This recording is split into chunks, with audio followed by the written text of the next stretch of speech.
Okay. How you doing? Hello, how are you? Yes, doing well, thank you. It's good. Very good. Very good. How do you say your name again? Namdi. Nam Namdi. How Yeah, are you, Namdi? I'm doing very well, thank you. Very good. Now, yours says Donity. Is that Donathy. Yeah, that's a Donity? nickname. That's a nickname my family uses. Yeah. Okay, okay. Well, I know that you've recently done quite a number of different interviews with journalists and people around the world. So, Yes, I um, have a lot. yeah, To and say the least. It's yeah. crazy. I mean, there may be a few common things that we may have to talk about, but I think That's right. for my sort of audience, the reason they tune in is to just hear the journey, and I think for them, we look at people who have a career in the recording industry and in awe, and realize that, well, they didn't they how did they get into music, and Right. how were they lucky enough to start a career that really got them, whether they got a Grammy Awards or American Music Awards, but somehow they've made it to the top. And so we always like to hear that journey, almost like behind the Yes. music. And so Right. we start from the very beginning, like an international audience. Where were you sort of born and raised? Well, I was raised in Connecticut, born in Connecticut, and raised there in Connecticut until I was about 14 years old. And then my mother decided that, our little small town was getting a little too busy with boys. And my sister, my sister and I'm older than my sister. And we were, boys were taking interest in us. And she just thought, okay, there's got to be a better opportunity on the East Coast. I'm sorry, we were on the East Coast. So she Yeah. wanted to move to California. On the Okay. West Coast, my dad had moved out to California, to Los Angeles. So she said, well, Los Angeles is a little too fast. Maybe we'll go to the Bay Area. And Wow. my cousin and her husband lived there, and we moved in with them. Um, and it was a tight, quarters, because it was my cousin and her husband, my mom, my sister, and I, and then my cousin's sister, so my also my cousin, and then my mother's good friend and her daughter. And this two Wow. bedroom apartment, one bathroom. My goodness. So yeah, we all headed west, and we just wanted better opportunities. So we all ended up there. But my mom quickly, I use her as an example of strength for me all the time, because she literally moved to the East Coast from the East Coast to the West Coast Yeah. without having any kind of navigation. In other words, she didn't, you can, back then you could mail in your resume, but you don't know in proximity to where you live, where the hospital is that you want to work, or the job that you want in Yeah. proximity to where you live, before you actually see the area. Mm. So she ended up, when we got to California the next day after getting off the plane, she literally went to San Francisco and put in a bunch of applications at different hospitals and got a job, like in a few days. Wow. Yeah, and then about a month after that, she had applied for a couple of apartments and got one. And it was like, she set us up so quickly. But to take the journey and move, 3,000 miles across country with two girls, it's different when you're single and you can move and do how you want. Yeah. But to take the risk with my sister and I was like, wow. I looked at her. That is one of the biggest she's one of the biggest examples of strength to me, Yeah. my mom. Well, okay. I mean, that is definitely fascinating, and I guess Yeah, it thank is you. that's that sort of vision, seen before, and creating. But then Hmm. moving to the Bay Area, how did you get into sort of singing? Was it at a young age, or as you got older? Well, I was into singing when I was in New London, Connecticut, Okay. prior to moving to California. So when we got to the Bay Area, I had done a little bit of studio work, and everybody in my hometown knew that I could sing too. So everybody kind of was rooting for us when we went across country, that she's going to California. That's where all the stars are. Even though I wasn't going to Los Angeles, I was going to San Francisco still. Yeah. They all had hopes that when we got there that I would meet someone and they would give me a break. And sure enough, I was at an all-day concert, and this guy kind of gave me the look, like, he called out to me and said, excuse me, are you a model? And I was like, what? Okay, whatever. So I blew him off, and then I went to the restroom with my friend, and we got some popcorn, came back to that area that he was standing in to get to our seats, and he was still standing there. And he said, excuse me, I'm the guy who asked you if you're a model. And I said, yes. I said, no, I'm not a model. And he said, well, can you sing? And I was like, oh my God, are you serious? Like, wow, that was the break that I needed. He said that his friends were doing an audition, and that I should come out. I have a good look, and if I can sing, it'll be great for the group that they're putting together. I was like, Oh, wow. okay, I okay. Can mean, you, but you kind of fast forward a little bit, but where did you start to learn how to actually sing? Because you've, okay, sorry yeah, about that. I digress. no, no, no, no. Well, I just kind of honed my skills by listening to other artists.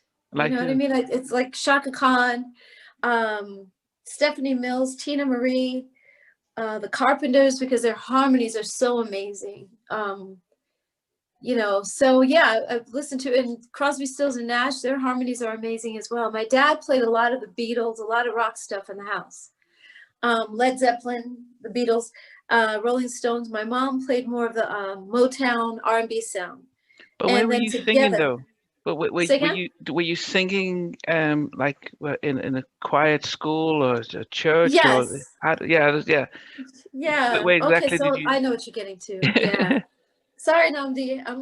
I'm going ahead of you a little No, bit, but no, no, yes, no. I That's did. cool. I did. I sang in church, but I wasn't the star singer. I didn't do Okay, solos. Every now and then I do a solo. I think in the time that we were in church, we joined the church when I was 9 years old. okay. I didn't sing very many solos. I Mm, was too nervous. I didn't think I had what it took. I was kind of in the background. okay. I didn't really stand out and say, hey, I want to do a solo. And so I wasn't picked for them. I didn't have the confidence, you But know. did you enjoy it? Did you enjoy the singing I more love so than? singing. But you didn't care Yeah, about the spotlight. You just I enjoyed. did. Oh, I did, but I didn't volunteer for stuff. And I didn't get picked because I wasn't volunteering. If you volunteer, then the choir teacher will say, hey, okay, so Dawn, you want to do it, a solo? You want to, Okay. or a choir director, I should say. But because I didn't stand out like that, I was too nervous. I kind of just stood in the background. But at I nine, wasn't, 10, were you too young though to? Oh, because that seems like quite a young age to start volunteering for solo. well, yeah, that's when we first joined the church. So I was still getting to know who I was as a singer. But at home, I would sing with Shaka Khan like Shaka Khan. I would sing with Wow. Minnie Riperton. I think I was 14 years old, just before moving to California. My mom found this guy who was a friend of theirs in town. It was such a small town, everybody knew each other. So she found out that he had a studio in his basement, and we went to his. Minnie Riperton had just passed away at that time, and she had Mm, done "Memory Lane" was her song that she came out with just before she died. mm. Um, and my mom bought me that album, and I learned that song. And she told him that I can sing. So he said, well, what's her favorite song? And I told him, he asked my mom, but I told him, I said, well, Memory Lane, that's like my favorite song. And he said, okay, why don't you guys come to the studio and I'll record you with Minnie Riperton. So on one side of the tape, it's a cassette tape. That was cool. He panned her voice to the left and he panned my voice to the right. And I am 14 years old and I'm singing those high, I think it's C above C. The high notes, the whistle notes, as they call them. And I'm Mm. doing that with her at 14 years old. So, But I had did you talent. recognize that you had the talent? Because I guess some I people, did. okay, and Yeah, did I did, but I still wouldn't volunteer. I was too nervous. yeah, I just didn't have the confidence to say, hey, I'm a great singer and hey, you should choose me.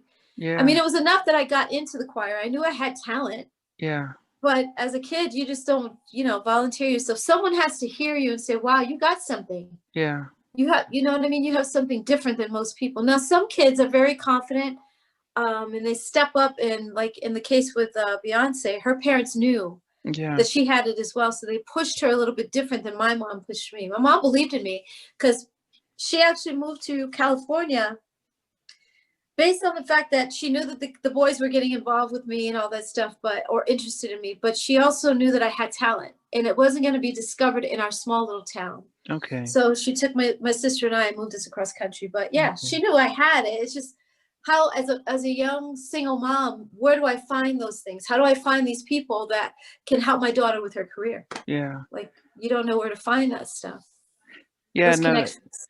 Yeah, as I said, it's I mean, for us out here in Europe, and even if it's in Mhm. Africa or Australia, we always Yeah. look at America and hear the stories of we were singing in church, we got discovered, and it just almost seems so natural. But it, you know, I Yes. went to college in America, and it's not that easy to get discovered. So hence, hearing the story and the journey is really fascinating. So we Right. go It back to is. the Thank you. concert. The guy says, "Come meet." You know, we're putting together a group An and stuff, audition. an Yeah. He audition. said this.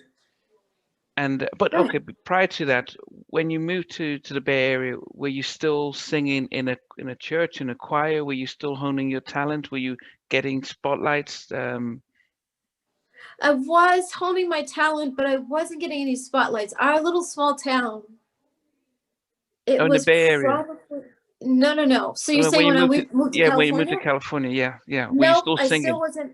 No, I was still singing. I mean, that has never changed, but there was no one in the Bay Area to discover me. That's not the place where you get discovered, which Yeah. is why it is so shocking that a huge group like in Vogue came from the Bay Area. It was Mm. just, it was unheard of that someone was doing an audition there. I had never been to an audition before that audition. Wow. So it wasn't like, it was constant. Los Angeles, you hear about open calls and Yeah, yeah, auditions all the time. Every week there's a new audition, probably every other day, I would say, yeah, is a new audition for a movie, for a part in a play, for a girl group or a solo career. I mean, it's just all those opportunities are much more prevalent in Los Angeles, but not so much in the Bay Area. okay. So for our producers to be doing, well, now they are producers, but for those guys, Denny and Tommy, Denzel Foster, Thomas McElroy, to be doing an audition in the Bay Area was just what? Like you don't hear about that. Oh, It so who was wasn't the guy? common. Who was the guy It was the two guys that produced En Vogue. So Denzel Foster and no, McElroy. who was the guy who saw you that brought you that? Oh, his name is JR. He was just a friend of theirs, and he said my Okay. friends are doing an audition, and he Oh, brought his me. friends. Okay. And Yeah, so, yeah.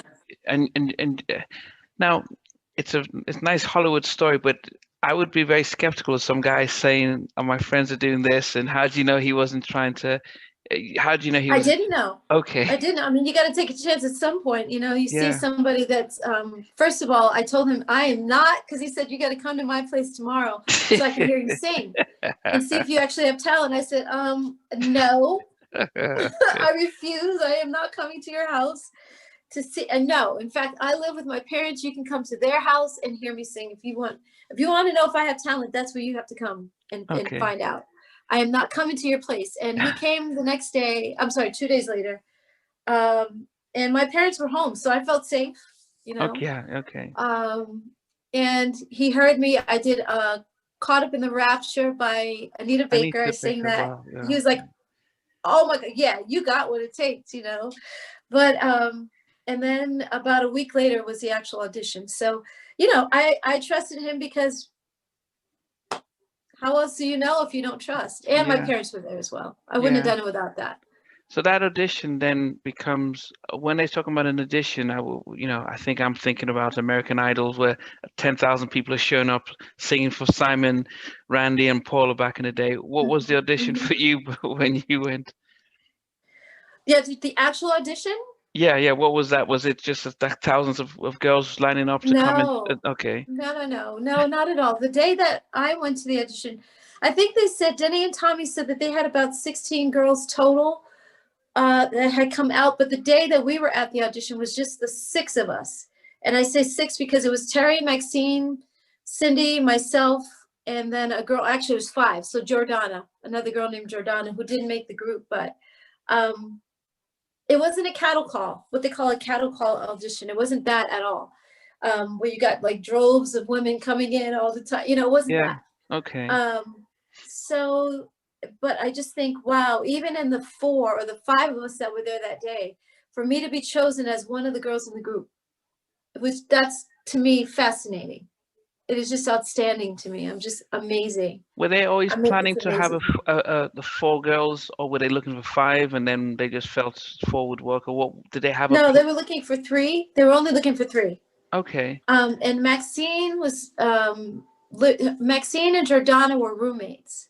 Okay. And Jordana was getting ready for the audition, and Max was like, "Where are you going?" And she said, "I'm Wow. going to an audition." Yeah, but she didn't tell Maxine about it. Somebody else had called Maxine, a guy named Ken, and said, "Hey, there's an audition being held. Do you want to go? I'll come take you." Yeah, but her own roommate did not tell her that there was an audition. So you see how dirty that was. Wow. And she came to the audition, but Jordana had a very nasty attitude when she walked in. I'd say maybe about an hour after she got there. I met Cindy first. Cindy was first. I was second to get there, and then Maxine came in. Then Jordana came in separately from Maxine because she didn't even come with her. And about an hour into the audition, we were kind of sitting around and learning the background parts for the song we were going to audition to. And she said to the producer, "So y'all don't have no food? Where's the food? Like, y'all ain't gonna feed us? Where's the beer?" Wow. Wow. Okay. I was like, okay, she is not gonna make the group because she was just rude and very, very street. And you know, she was fun. We had a good time with her, but I just thought, wow, you don't walk into an audition and ask for beer. You don't walk into you don't walk into anybody's office or to their home and say, "Are you gonna feed us?" You know, that's wow, like Well, wow. she was inclusive though. She said us, so she wasn't just thinking about herself. Don't So put me in that. she said Don't put us. me in that. Do She not said put us. me in that.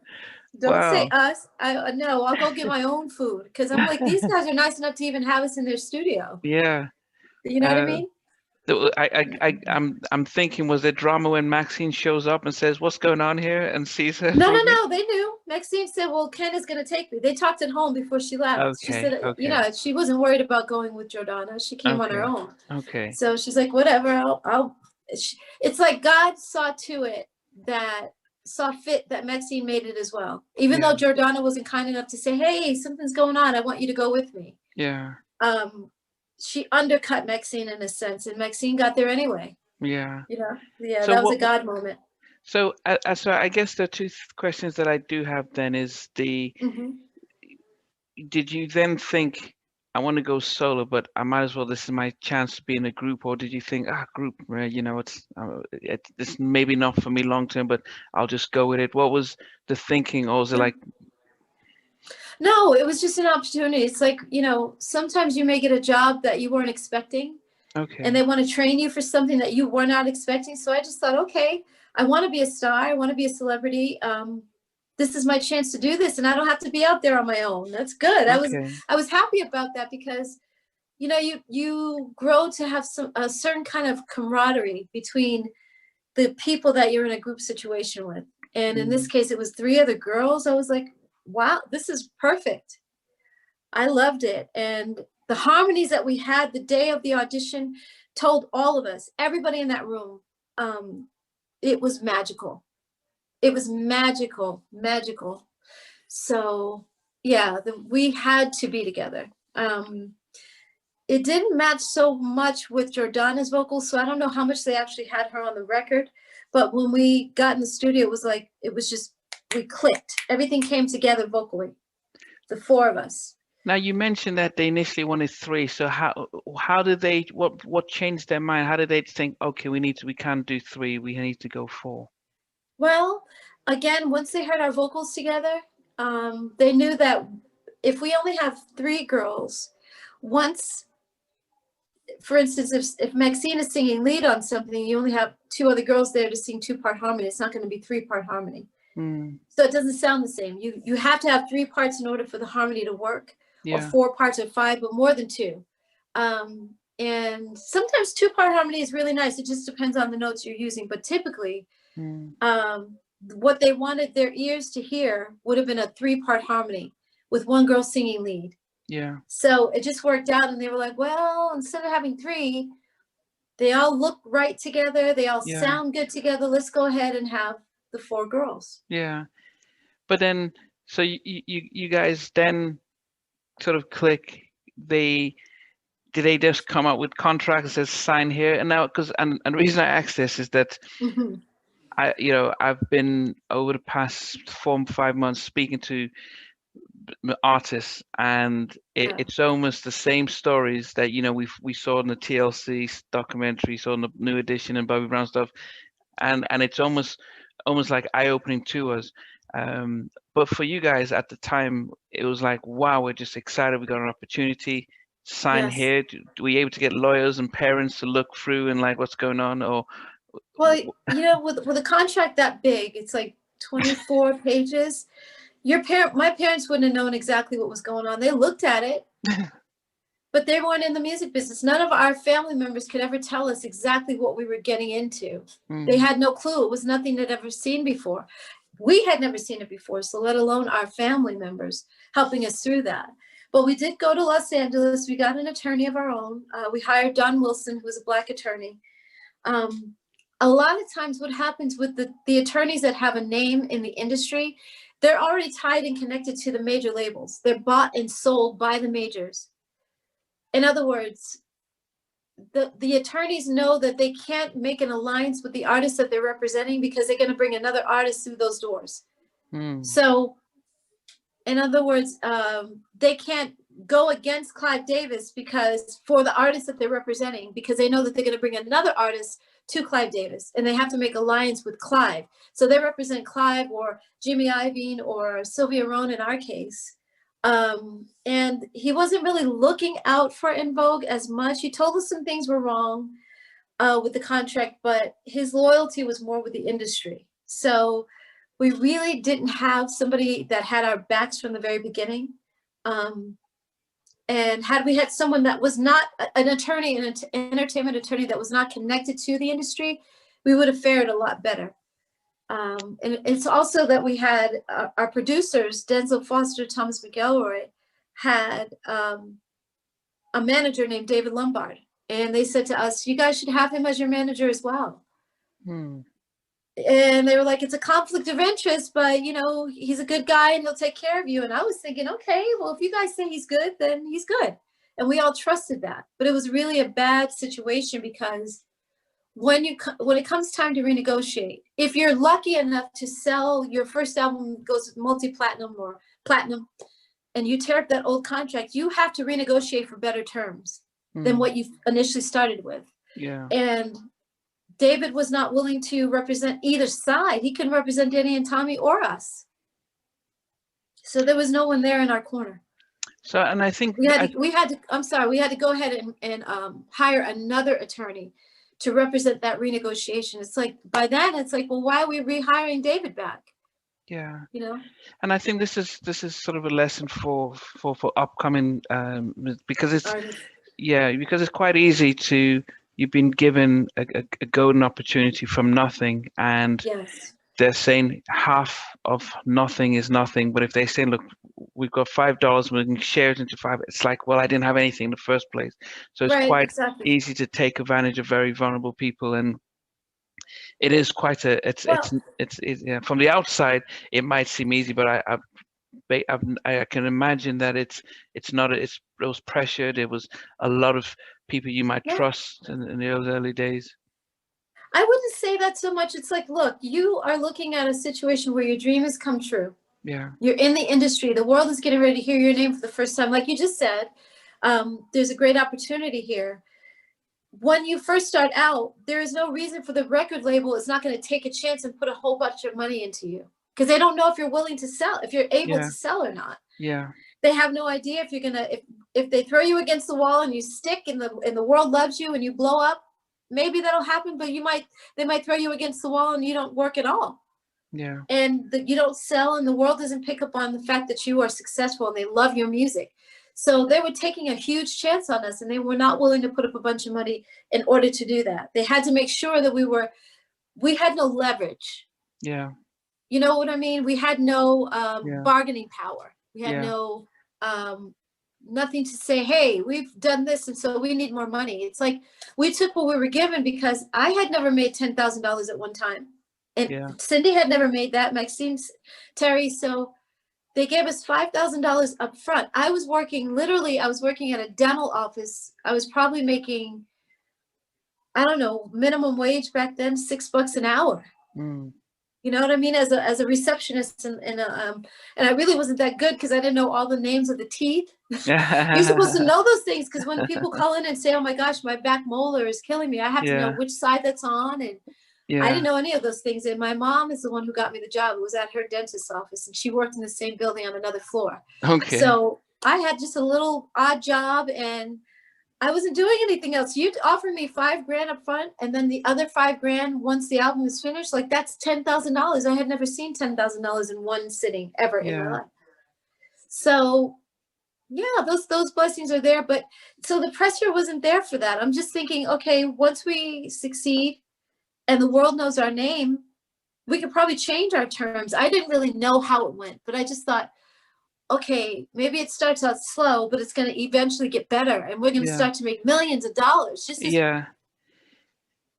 a lot of the group, it only happens with the Black groups and the Black acts that we are ripped off this way. It doesn't happen with the country Western artists like the Garth Brooks of the world, or Nsync. I think Nsync went through something with Justin Timberlake in the Yeah. group, but for the most part, white artists don't go through the same things. So I'm just wondering why we are the ones who get falter this way, Well, taken advantage of.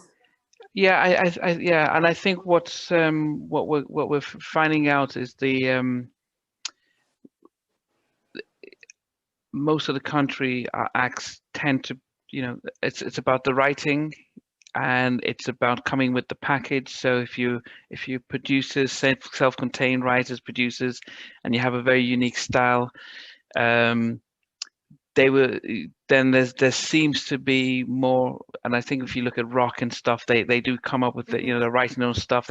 They're self-contained, Yeah, and yeah. unlike with R&B, where I think Milli Vanilli was probably a golden case where this producer writes all the songs, just gets two front people to pretend to sing, and sells all the records. And so they realize, oh, we can just get faces, but these are we'll get the publishing people who can write and produce and put the songs out. We own the songs. Doesn't matter who fronts the stuff.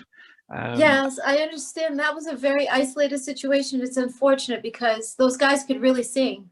Yeah, I yeah, don't yeah, I don't understand why the producers thought, oh, we're gonna get some vocalists that nobody can see and act like these guys are actually singing what you hear. yeah, That made no sense to me because those guys were super talented, and I feel yeah, for them. yeah, That was a lot of pressure, and they took advantage of those guys, and it's not yeah, fair.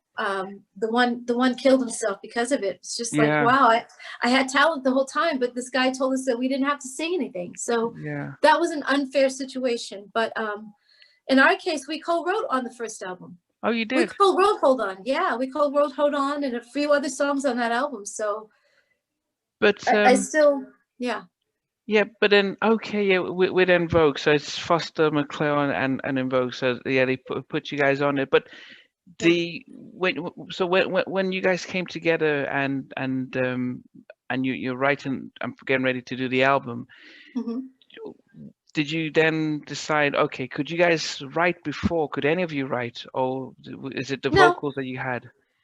I mean, Maxine, I think, had written some songs at home. It wasn't like we were avid writers because we didn't have to be. Yeah, I would go in the studio with a guy named Daryl Clifton, and we would write stuff. I was 16 years old. I didn't want to be in the room writing with him. I wanted to be out with my friends, hanging out and playing and having a good time. So I wish I would have listened to him a lot more because I could have become a much better writer had I done that. But I just wanted, I'll just sing and let me go home. I want to be with yeah, my friends. And I didn't learn the art of writing. Some people grow up, especially females, as singers, they grow up writing poetry. mm, You know what I mean? And I wasn't that kind of writer. So Denny allowed us to write on Hold On and about 5 or 6 other songs on the record, on the first album. Yeah, so we had a chance we should have had a lot more publishing for that record than we did, because they took advantage of that as well. But did you guys, okay, so because this is all business side of publishing and stuff, Mm-hmm. because I'm always remember when I found out Whitney Houston didn't write a lot of her songs, and it was a shock. I'm like, how could you be singing? Because it didn't make sense. But then you later find out that a lot of our R&B artists A either, lot of artists, period. Even country and Western artists, yeah, they just have better deals. It has nothing to do with the writing as much as the deal that you sign. The deal was so horrible that we signed. It was like what they call a dinosaur deal.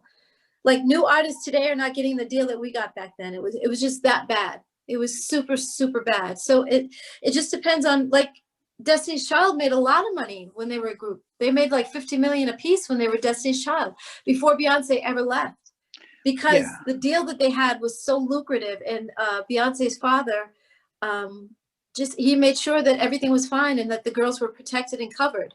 So it just depends. It depends more on your deal than it depends on how much you write. If you write, that's even better. Yeah. But if you don't, then yeah, it's okay. So, I mean, if you have the right deal. Yeah, if you have the right deal. And I guess this is something that Left Eye sort of woke us all up to, that most of us were shocked to hear when she said, we've, they're at the Grammys, they've won all this stuff and they've sold 10 million and they said we're broke. And it didn't make sense to any of us because you guys have sold all this stuff. And she explained about the advances and how much you get and all that stuff. And it was almost like, wow, put a big spotlight. And then not long after, Toni Braxton has to file for bankruptcy. And it was like Toni Braxton had made millions though. She had made a lot of money, not what she deserved, but she had made a lot of money. So Tony's was a little bit different. And even TLC had made $1 million a piece. So they made, I think, 56 cents per girl or per record or something like that. And we made 2 pennies per record. What? Wow. 2 cents per girl. 2 cents for Cindy, 2 cents for Maxine, 2 cents for Dawn, 2 cents for Terry. So this is a record that sells $10. You get 2 cents out of it from the $10 per record. Back then it was $10, $10.99 for a record. And then it became $16.99 depending on the store. Yeah, and 2 pennies. So, but then I thought I was on this impression that a standard artist deal was 20%. Every deal is different. That's not. There's no standard. Every deal is different for each artist.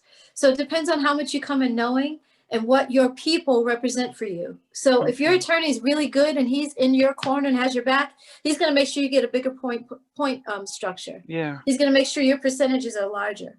And that's what happened with Destiny's Child. They made millions of dollars because their deal was right.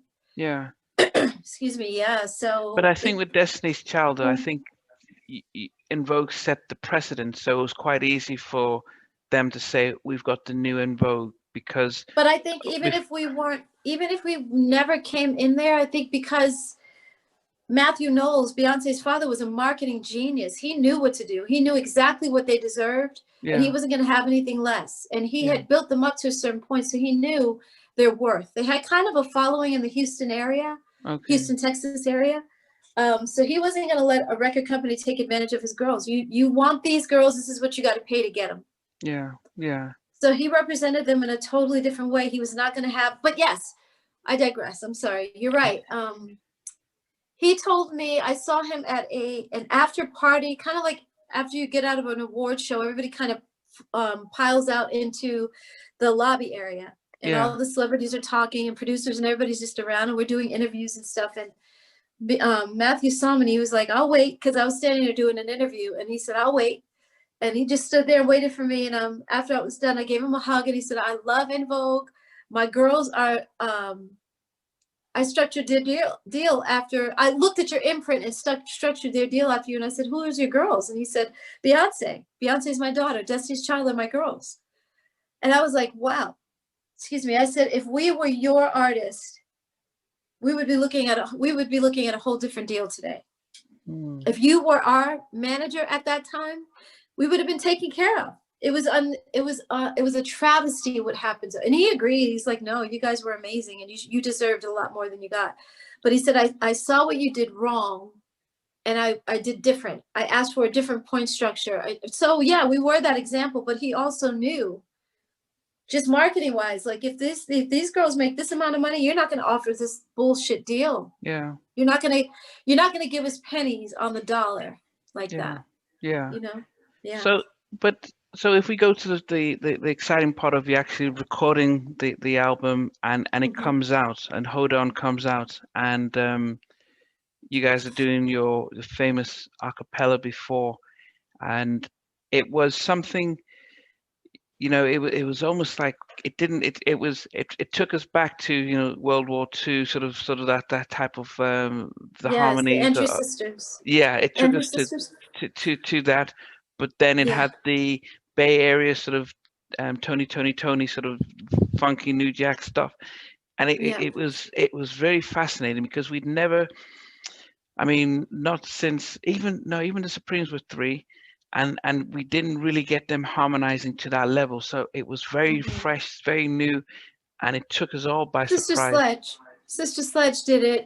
Expose kind of did it as well. Their harmonies were really beautiful. But there was no a cappella the way that we did it. That wasn't there. Yeah, But there was a sense of harmony within the other girl groups. Like in the 70s, it was Cover Girls, Expose, Sweet Sensation. Those groups might not have come over to the UK, so I'm not quite sure. But yeah, you had the what did I say, Sister Sledge. Those mm, were 4 women together. The Pointer Sisters, I think, were 5 at one point. okay, Exactly. So they were doing it as well. But we had a unique, just hold on in itself. Anytime I talk to producers and they're like, okay, what kind of sound do you want for your solo album? I'm like, whatever I do has to be so different. It has to be, and Vogue was just the creme de la creme vocally together. Again, those harmonies were so synergistic. yeah, Oh my gosh, it was just beautiful, and undeniable. And so on the radio, it was like, what the heck is this? Who are these? Who is yeah, this again? yeah, And where's the music at? And that whole little piece, when, and then it goes into you, and then the beat comes in, and it takes a minute. I think it's like 47 seconds for the first part, the acapella part, and yeah, then the beat kicks in. That was yeah, that yeah. was unique. Yeah, there was Yeah, no, nothing so on radio. that's where I said it took us all by surprise, and it was really like, Exactly. wow. I mean, Boys to Men sort of picked up on that, so because that's They what did. sets them apart from most R&B groups was the fact Right. that they also harmonized the same way that you guys did. But as I said, you Exactly. combine the voices with the beats, and you know, as I said, Tony, sort of Bay Area beats and stuff. What we did it surprise you how well the album and the reception was when when the album came out? It did. I mean, we weren't stars before, so it didn't surprise us as much. It was just an exciting time. It was like, oh my God, the world loves us. The world, not just America. Yeah, So yeah, that was really kind of like, whoa. You just hope that what you do, the world it's gonna take to, and they're gonna like you and buy into your brand, and they did in a big way. So and it started out as our Black foundation, our Black fan base, yeah, as far as our community is concerned, and then it crossed over pop, and that was yeah, it. The world heard about it at that point. It was Asians, whites, and Native Americans. It was Latinas, Latinos. So everybody loved In Vogue, and that is what every artist, what every label wants yeah, with an artist. yeah. So when with all the success of your singles and doing the video shoots and stuff, of course, from our point of view, that you guys are living a glamorous life. But behind the Yes, scenes, does it feel like you're living a glamorous life? Or are you, because I think I saw the New Edition story that they were doing all this stuff and they were going back to their parents' house and stuff. But what was it like for you exactly. guys? Same thing. Same exact thing. Same exact thing. I got a small apartment. For a while, I lived with my parents, and then maybe about 7 months after we came out, I went and got an apartment of my own, and I was paying $700 a month. And quickly, I had to give that apartment up and go back and live with my parents again because I Wow. just didn't have any money coming in. Yeah. And we weren't on the road yet. So we were preparing for a tour, but we weren't quite on the road yet. So it was kind of like, it's like the world knows who you are, and you're driving a little junker of a car. You know what I mean? But our producers were getting brand new Porsches every year. They would lease those, and after a while, I was like, okay, wait a minute. This picture isn't right here. Something's going on with this. Why is it that our producer has a mansion And that came over time. It was about the next year, the following year, he bought a mansion. And I was like, how? Okay, where's the money? Show me the money. I just want to see the money. I want to know that it's not that he shouldn't have it. It's not that at all. I didn't mean that he shouldn't have it. I just thought we need the same thing. We deserve to have our own mansions. Like, where's that? But then as a collective, did you guys have that discussion, or was it just you looking and thinking, what's going on? Or did you get At the first four it of you? was at first it was just me looking.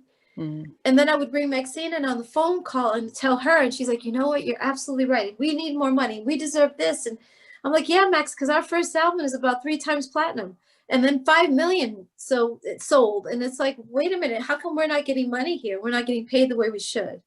Something's wrong. I don't know quite what, but Terry was dating our producer, Denzel Foster.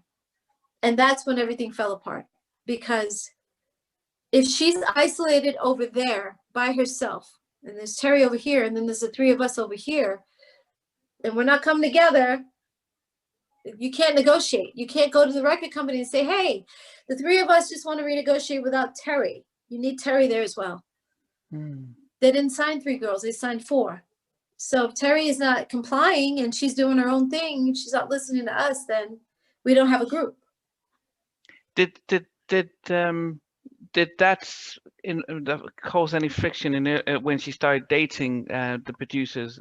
No, it didn't cause friction at all, especially because we thought it was cute. We were laughing and giggling because we lived together. Me, Terry, and Maxine had an apartment together, so we each had our own room. And Denny would come over and he talked to the rest of us, but he would go in Terry's room and kind of stay for a few hours. And we were like, oh, okay. So that was, a cute relationship. We thought it was adorable. He was very fond of Terry. She was a Southern little belle, and excuse me, and he just adored her, excuse me. And she adored him, we thought. So we thought it was cute. What I had a disrespect for Terry with is when we were supposed to renegotiate our contract. Like I said, we're asking, after the first what do we album. do now? Yes, after the first album. We're after you go platinum, typically you tear up the old contract, you go in and you renegotiate for better terms. Yeah. And we didn't do that. We never did that because Terry, like I said, was over there. So we didn't have a chance to come together, the 3 of us, Cindy, Maxine, and I, and say, hey, what are we going to do here? We came together and had those conversations, but we couldn't make a move without Terry. So what happens when you start recording the second album? What was the mood like? The second album, again, we went in and recorded the second album under the terms of the first album. Wow. So I didn't start feeling really, really bad about that until on the second album. That's when Denzel Foster bought his own mansion. And when we got to it, he invited us over, the 4 of us. He invited us over. And Nnamdi, I looked at first of all, I looked at the neighborhood. You have a security guard at the gate. So that means you live in an exclusive neighborhood. Like nobody can just drive through to your house. And while we were driving down the street to his house, I'm looking at all these mansions. Oh my God. Wow. Look at this right here. This house has 8 pillars in front of it. This house has 6 pillars in front of it. Like he lived in a mansion. We got inside his house and he's showing us around and he's got this staircase that you can go up either side. And I was like, okay, so you have 9 bedrooms or 7 bedrooms and 9 bathrooms or something like that. It was a lot more bedrooms than normal. In an apartment, typically you get 2 bedrooms, maybe 3. You got 7 or 9 bedrooms. And how much did you say this cost again? And he was like, oh yeah, it's $20 million mansion. He was bragging. And I was like, Dawn, don't say it. Dawn, do not say it. Dawn, be quiet. Don't say it. And I was like, oh, so this is what our money bought you. And he was trying to clean it up by saying, oh, no, this was just, it was $8 million, foreclosure. It was a foreclosure. It was only $8 million. I was like, only $8 million? I was like, oh my God, only $8 million. I don't have 800,000 to rub together, and you're telling me it's only $8 million. Like, really? So that's when I kind of, again, the wheels were turning in my head, but I couldn't figure out. You don't go to the record company and ask them what you should do. That's the wrong people to go to, because for them, they had their own terms and everything was working because they were making money hand over fist from Vogue. So you don't call them and say, you guys, we need to find out what is it that we have to do here. And then Maxine kept asking Denny, the same guy that I said we were at his mansion. She kept asking him, calling him and saying, Denny, what are we supposed to, aren't we supposed to renegotiate our contract or something right now? And he was like, no, don't touch it. Like, don't mess up a good thing, because for them, it was very good. They had to split their points and their percentages with just the two of them, Denny and Tommy, where we had to split those same amount of points with Cindy, Terry, Maxine, and Dawn. But they only had 2 people. We had 4. So we weren't, there was no way. And again, how do you, if someone's telling you not to renegotiate and you don't know any better, then you're going to be quiet and just do whatever they tell you. Yeah, and I guess it's one of the things where if you've not been, I mean, the industry, I think we've been exposed as fans to the industry in quite a bit over the past couple of years. Then there's a feeling of understanding how from death row right across, we've been exposed to a lot of this, and it's been like, wow, how bad has it been, especially for Black artists being ripped off by their own people who's just, you know, takes advantage and things. Exactly. Your second album becomes crosses over a lot more, you know, Funky Divas and with the bigger tracks. As I said, because if we look at the 90s, we had groups like SWV, Jade, Moke and Steph, but we and those were sort of our small little bands, like, you know, our little black bands. But In Vogue started to become, when I look at Boys to Men, when you start becoming more of, you know, you're going on the Tonight Show or stuff like that, you know, the other groups don't do that. You know, the other groups are the Arsenio Hall, and we're like, yeah, rocking. But when you're moving over to the Tonight Show and you're opening up, you're going mainstream. You then don't become the sort of an R&B group. You become like a bigger band. So the impression is, wow, these ladies are not just killing it, you know, financially, but they're just on another stage. But without us seeing the behind the scenes stuff, it becomes really big when the Set It Off comes out, and it was, I think, it was it was an iconic movie, you know, just having 4 black women coming together. Robbing banks, like, that doesn't happen. No, it doesn't happen. I mean, now there's a little bit more, but back then it was really big to have that movie come out. Black director and everything. But then you come up with this track, Don't Let Go. Now I must admit, you know, so when I was telling some of my friends who don't really know much of R&B, and I said, oh, I'm actually interviewing Don Robinson from En Vogue, they said, Don't Let Go, En Vogue, because and they're white. So so this is so they know the song, and they link to the song. Even my wife, if I said En Vogue, well, I don't know En Vogue, I say, oh, let me play the music from Set It Off. Oh, that group. Exactly. Wow. So that's how powerful the song was, and you know, it's iconic. It's stuff.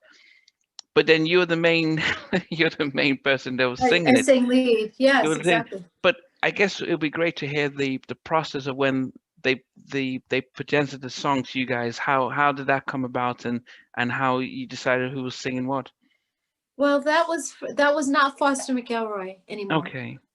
So we were in between albums. We had just done, I think we were in between Born to Sing and just starting to record. You did the EP, which was, and I don't know why I skipped that. So before we go to Don't Let Go, because the EP, that's okay. The EP with Runaway Love, powerful to say. It was such a beautiful track. Isn't that great? Oh my gosh, thank you. Yeah, it was such a, I did. Who the hell was off F Mob? I never saw them in the video. Were they just the producers? F Mob were, yeah, they were in the video as well. Yeah, but Foster we. McElroy. Oh, But the that's so them. F Yeah, the F Mob was there. So before they signed En Vogue, they had a 5-act deal with Sylvia Rhone, and they came up with a girl and a guy duo. They were rappers. They had a solo female, a solo male, and they had us as a group, and then they had somebody else. I forgot, maybe a male rapper just by himself. I don't know, or a male R&B singer. But yeah, no, they had one of those, and they had a female. So we were the only ones out of that 5-act deal that was successful the way we were. And they did an album called F Mob Squared. On that album is Gotta Be a Better Way that they did, and we sang background. And then I think Strange is on there as well. It really isn't clear what, we were Yeah, talking in the Queen's, English accent. yeah, Yeah. Queen's English.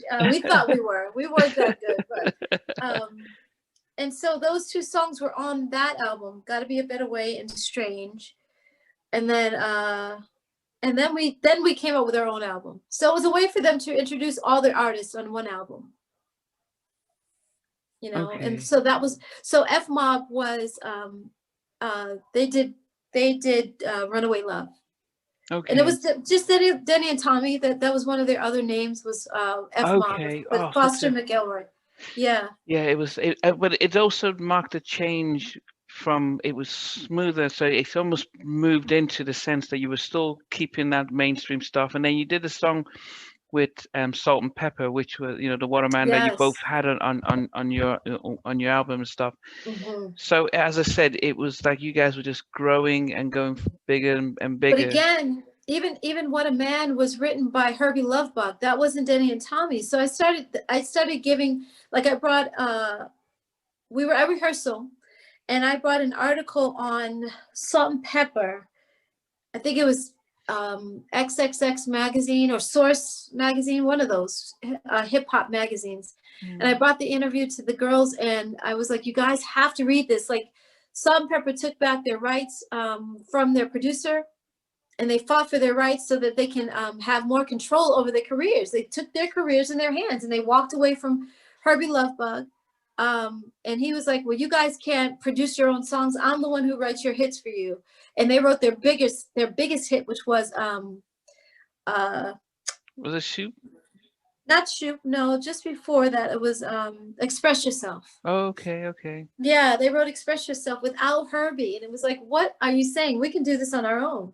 So they took charge of their lives, and that's all I wanted the girls to know. Like, we can do the same thing. We deserve this. And none of them wanted to hear me. I left rehearsal. We went to lunch.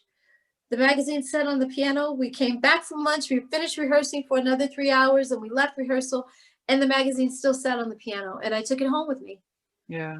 Some people, and I realized this over time, some people are warriors, and they want to fight for their rights, and they're not afraid to do it. They may be afraid, but they take courage and they stand up because they know they have to.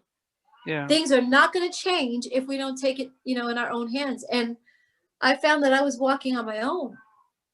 Yeah. I didn't have, not everybody has the courage to do that. You know what I mean? Well, yeah, I think you started off the interview talking about your mom taking the courage to move without seeing where she was going. So there you go. Yeah. In a sense, there is a part of me that is quite understanding when, if you've come from an environment where you're taught taking bold steps and moving into the unknown, as the song from Frozen comes, Frozen 2, on your own. It's understandable, but I've learned over time that not everyone has it, and you can't, if they can't see it, you can't force it. It's hard to it's hard to force it on people. Yeah. But then it really is. So if we go back to, so the guys, were they Europeans who came with the track? Because it was more like something like Celine Dion would do, or David Foster. Which track are you talking about? Don't Let Go. So no, this was so Sylvia Rhone, our label head, came to us and said, I have a song, since you guys are in between albums. We were just getting ready to do the EV3 album. So this was after, Born to Sing. Funky Divas and Runaway Love, and we were in between. And she said, there's a song that I think is incredible. You guys would make it a hit. It's called Don't Let Go. And it was written by Organized Noise, who is Rico Wade and Organized Noise. And the writers actually of the song, he produced it, the music, and he had his team of people produce the music. But the writers for the song was Andrea Martin and Ivan Batias. And they just had this incredible song. I loved it right away. I think Cindy and Maxine loved it too. And Terry was the only one kind of fighting against it, because anytime we would get a song that was not Denny and Tommy's song, she did not like it very much. She would fight against it. And I'm like, okay, Terry, just because he's your man doesn't mean that he always has hits for us. Like, there's other people that can write for us too. We had done Silent Night with Chucky Booker. It was a Christmas song. So we had hits with other people, you know, and she just kind of fought it. So we had to really kind of force her hand with that song. Like, this is a hit. We're going to record it. You know, there's 3 against 1. So she had to sing it. And it turned out to be our biggest hit to date. But whose idea was it that you would, how does it work when it comes to who sings lead and how it goes? Was it the producers that Yeah. Oh, what was, okay.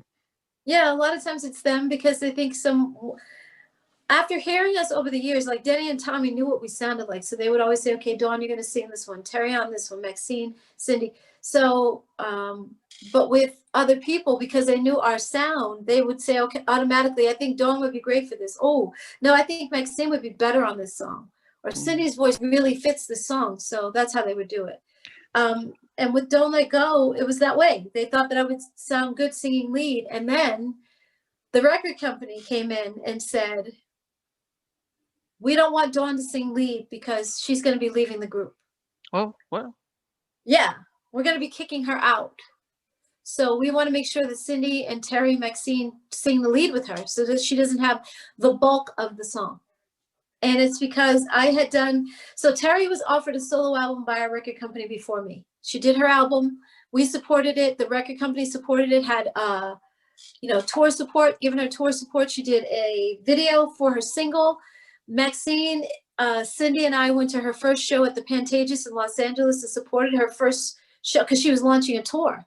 So we were right there with her, you know, and then the record company offered me a solo album. Ooh. So basically the record company knew that we were gonna, it was divide and conquer, what they thought was gonna be divide and conquer, because they knew that we were gonna renegotiate our contract. They found out that we were upset that we were only making 2 pennies a record. We had agreed, the 4 of us, Cindy, Maxine, Terry, and Dawn, the 4 of us agreed, we're not going in the studio to sing 1 note until they renegotiate our contract for better terms. We've done 3 albums at this point. Runaway Love was just an EP, but it was still an album. Yeah. And we're still not making money, and there's a problem here. So finally, we all agreed that we were not going to go in the studio. We were going to stand our ground. We were not going to go in the studio and record anything until they renegotiate our contract. And Denny and Tommy, so when we signed to them, we signed to 2 Tough Enough Productions. We signed to Atlantic Records through 2 Tough Enough Productions. And because they were the middleman, well, not really. Yeah, they were. They were the middleman. So so we had to sign our contract with them first, 2 Tough Enough Productions, and then we signed a contract with Atlantic Records. When Denny and Tommy found out that we were free and clear. Our contract had not been renewed by Denny and Tommy. They let it lapse because the person that signed, that did all their paperwork and all their office work and all this stuff was Tommy's sister, Tony. And when they fired her, or she quit, I can't remember. I think they fired her.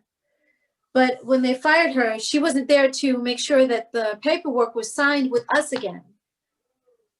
I don't know if I'm getting clear to you.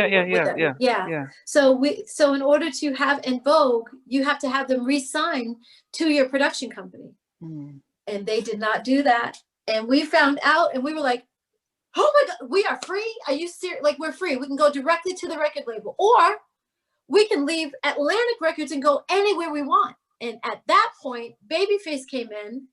LaFace was their label at that time, and Yeah. Babyface in LA offered us a deal on the table for 4 million or something, like fully indemnified. Nnamdi, I'm telling you, it was fully, like, to be fully indemnified means you have the best insurance around you that's possible. You're all protected all the way around. It's like having, here in America, we have AAA insurance, we have State Farm, we have Prudential, and we have State Farm. Yeah. Like the best of the best protection around all four of us. The record company, Atlantic Records, can't come and get you guys. They can't come sue you guys. You are free and clear from that contract. And Denny and Tommy found out, and they forged the signature for Tony. They forged it. And we had to go out and hire, oh, this is crazy. I can't even believe we went through all this, but we hired a handwriting analysis expert. Yeah. And they were like, oh no, her T and the way that she does her Y at the end of her name is not right, doesn't match. And the Y at the end of her name, Granberry, that doesn't match. And you can see this and the E up over here. And yeah. So they forged her signature. And we had free and clear even then. They had found that we won that part of the case. And Denny, I don't know how it happened, but he called us back and was like, okay, you guys. So, oh no, so this is what happened. Terry went in and did her solo album. It was Divide and Conquer.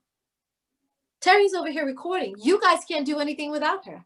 So you're going to wait until Terry's done. And then maybe you guys can come back together. So by then, you take whatever deal we give you because you're hard up. You need money. So you're going to take whatever it is we put on the table. And sure enough, we did that second album under the same terms as the first. And with the EV3 album, we never renegotiated either. We never renegotiated. Oh my God, I forgot about that. We never renegotiated for that. But by then, the record company had come to Terry to do a solo album first. Then they came to me. And it's going to be like, okay, so Dawn and Terry are over here. They're in the studio. They're busy. So Maxine and Cindy, you guys are desperate. And now you have to wait for Dawn and Terry to come back. And then maybe Terry was done with her album. She was getting ready to go on tour, like I said, and we supported her. And then the record company came to me and said, well, Dawn, we're not serious about your album right now. We're just going to go in and do an En Vogue album. And I was like, what? Wait a minute. Because I had recorded some incredible material and Sylvia Rohn loved it at Atlantic Records. She loved it. And I'm like, so you took Terry's album seriously, but you didn't take my album seriously? Like I'm feeling some kind of way about that. Sylvia Rohn that changed her mind? The only one. The only Sylvia Rohn, yeah. Change her mind about what? About your record. She loved it first and then she decided not to release it. She didn't change her mind about loving the song. She still loved them, but she played a game with me. She had me in the studio to keep me busy, not necessarily because she was serious about putting my album out. She put Terry in the studio for the same reason. And that's why I was telling her, Terry's album, I'm sorry, no shade to Terry, I'm not being mean. I didn't like her album. It was called, I liked her single. It was called Whatever. It was a ballad. I loved it, but I didn't like the rest of her album. So in other words, you took Terry seriously, but you didn't take me seriously. And I have a problem with that. So I will stay in En Vogue, but I want you to let me go as a solo artist. You have to set me free. I want my rights as a solo artist to be revoked. And I'm going to go someplace else as a solo artist, but I'm going to continue to put En Vogue first. In other words, we started, like she said, we're going to start the next En Vogue album, which became EV3. And I was like, that's fine. Because I never allowed my solo project. By this time, I had a deal on the table with, did I have a deal on the table? I think with, I was going to say MC Hammer, with Dr. Dre. But I didn't sign directly to him. I signed to Aftermath. But I never allowed my side project or solo project to interfere with the En Vogue album. I still recorded. Every day I was at the studio. Sometimes I was late, but I was always late. But I was in 5 minutes, 7 minutes late, but I was always there. And I recorded that whole album with them. And then they came to, Sylvia Rohn flew to Los Angeles and said, we're going to have a creative meeting. And I got to Terry's room. And again, I was late for that meeting and everybody was there ahead of me. And when I got there, they were already in the middle of the conversation talking about, well, we can't have any hidden agendas. And Dawn, so we know that you're doing a solo album. You can't do that if you're still in the group. And I was like, Sylvia, you already know that I'm in the group. And you already know that I'm doing a solo album. Has any point that we've been recording this third album, or, you know, a real album, because like I said, Runaway Love was not a real album, it was an EP. So EV, what would have been, I guess, EV4. Yeah. So Born to Sing, Funky Divas, Runaway Love, and then EV3 became, it was supposed to be EV4. I said, at no point has my solo situation over there with Dr. Dre, has that interfered in any way with me being in the studio? Has it interrupted the flow of anything? Like, I'm here, I recorded everything with you guys. I don't understand why you're kicking me out. And what's different about me doing a solo album and Terry doing a solo album? Terry did hers first. What's different about that? And Terry turned to me and she said, it just is, Dawn. It just is. Like, really nasty and very indignant. And I was like, what? How is that different? I am, no, you have to explain that to me, because it's not different. You are an artist in this group as well. You're just the same amount of time in Vogue as I have had. In fact, I'm probably a few hours more than you, because I was there at the audition and Terry was late because she had bad weather coming in from Houston. So she didn't get there until late at night. I was there all day. So I have a few hours more than you in the group, you know, seniority wise. And yeah, I'm being funny, but I mean, really, it's like there is no difference between you doing a solo album and me doing a solo album. Are you kidding me? What makes you better than me? What makes what you did okay and what I did not okay? You guys are kicking me out of the group because I did exactly what Terry did. No, but what was the reason? No, I think I'm a little lost. Sylvia just decided, well, we don't need you in the group. No, she was pissed off because I slighted her. When she didn't take my solo album seriously, I told her, okay, I'll do the En Vogue album, but I want my solo rights revoked, remember? Yeah. So when I told her that, she's like, oh, so you're going to play me? Yeah, I'm going to play you just like you played me.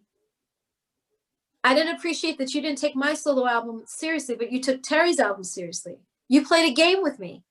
You used me as a pawn because you kept me from renegotiating with Cindy and Terry and Maxine, Cindy and Maxine. So the three of us, while Terry was in the studio doing her solo album, we couldn't renegotiate. And then she came to me. That made it even worse. So now it's just Cindy and Terry over there and Maxine, I'm sorry, Cindy and Maxine over there and me and Terry over here doing our solo project. So you took Terry's album seriously. And when she didn't take mine seriously, I was like, no, you're going to let me go. You're going to cut me loose as a solo artist and I'll stay in the group En Vogue and do what I have to do. I will fulfill my obligation to En Vogue, but I want you to let me go as a solo artist over here. And I will still record with En Vogue, but I want you to let me go as a solo artist. And she was pissed at that. So because I slighted her, she was going to teach me a lesson. And that's why when Terry said it's just different, because her and Sylvia had made that agreement with each other. It wasn't different. And Maxine sat on the floor. I walked into the room and Maxine was sitting on the floor in Terry's room. And I'm like, Max, why don't you say something? It isn't any different. Cindy, you're hearing exactly what's happening right now. You heard Terry just say it's different because it's her doing a solo album as opposed to me doing a solo album. You guys both need to be asking, why is that different? Why is that any different? Terry did a solo album. We should be kicking her out as well, just like Dawn. Or we keep Dawn and we keep Terry both. We shouldn't be kicking Dawn out. But if you're going to treat one, if you're going to treat one way, if you're going to treat Dawn that way, then you should treat Terry the same exact way. Yeah, but was this after you'd already released Don't Let Go? No. Oh yeah, after that, yeah. But we were all in the group. We all sang it together. But so you sang most of the beginning and most of the, so you're prominent in that. But then the single's out. It's the biggest song out there. And Sylvia let me go. She let me go at the wrong time. That was my saving grace, that I sang lead on the biggest hit we had. Cindy, Terry, Maxine, they all thought that they were going to do better without me. One monkey don't stop no show, as they say here in America. One person missing doesn't make the whole thing fall apart. And I made the whole thing fall apart. Yeah, because I think what happened was that the singer was so big. As I said, you were very prominent with it. Exactly. And then they come out with E3 and it's just the three of them. And it didn't matter if even if all your vocals were on it, I think it just there's things that just don't work, you know. Well, and That it, also I agree yeah, with you, Nnamdi. It's also that your karma is affected, meaning, excuse me, anytime you do wrong by someone and you purposely hurt them on purpose, that karma comes back to you, whether it's right away, immediately, or it's like years down the road. I believe in karma. And I know that for a fact that that album did not, they thought, okay, Dawn's gone, whatever. We're going to do EV3 and we're going to put EV3 out, even though my vocals were supposed to be wiped clean of that album. I can hear me all over that record. okay. In all the Wikipedias and stuff, it says they re-recorded the vocals without you, but No. yeah, Oh, okay. no. I know, but I think mm, Cindy did add a couple parts on, like, what is this? Whatever, the song Whatever by Babyface. They recorded my part over, but I can hear myself in the Babyface admitted it. He's like, I couldn't take you off the song. yeah. I had to pull your vocals back in the cut, so I pulled you way back in the track. But you can still hear you because I needed you there. You were the glue that kept them both together. One piece missing out of a group, it's not the group anymore. So he was like, I'm not taking you all the way out 100%. Yeah, it was yeah, I remember when the album it came out, and it just seeing the three of them, and I think for the whole community, everyone said, no, we're not, we couldn't invest in something that's not legit. It just didn't seem right. Wow. Because it's I'm just trying to think. Can you imagine if when you have, and you guys were very fortunate, you didn't really have lead singers, but imagine intro, Kenny G passes away, and then you want to still have intro. It doesn't work. Or when or when Freddie Mercury passed away, and Queen said, well, we're going to release it. Well, no, your lead singer's gone. There is the spark in there, and I think you leaving at that critical. I mean, most of the fans.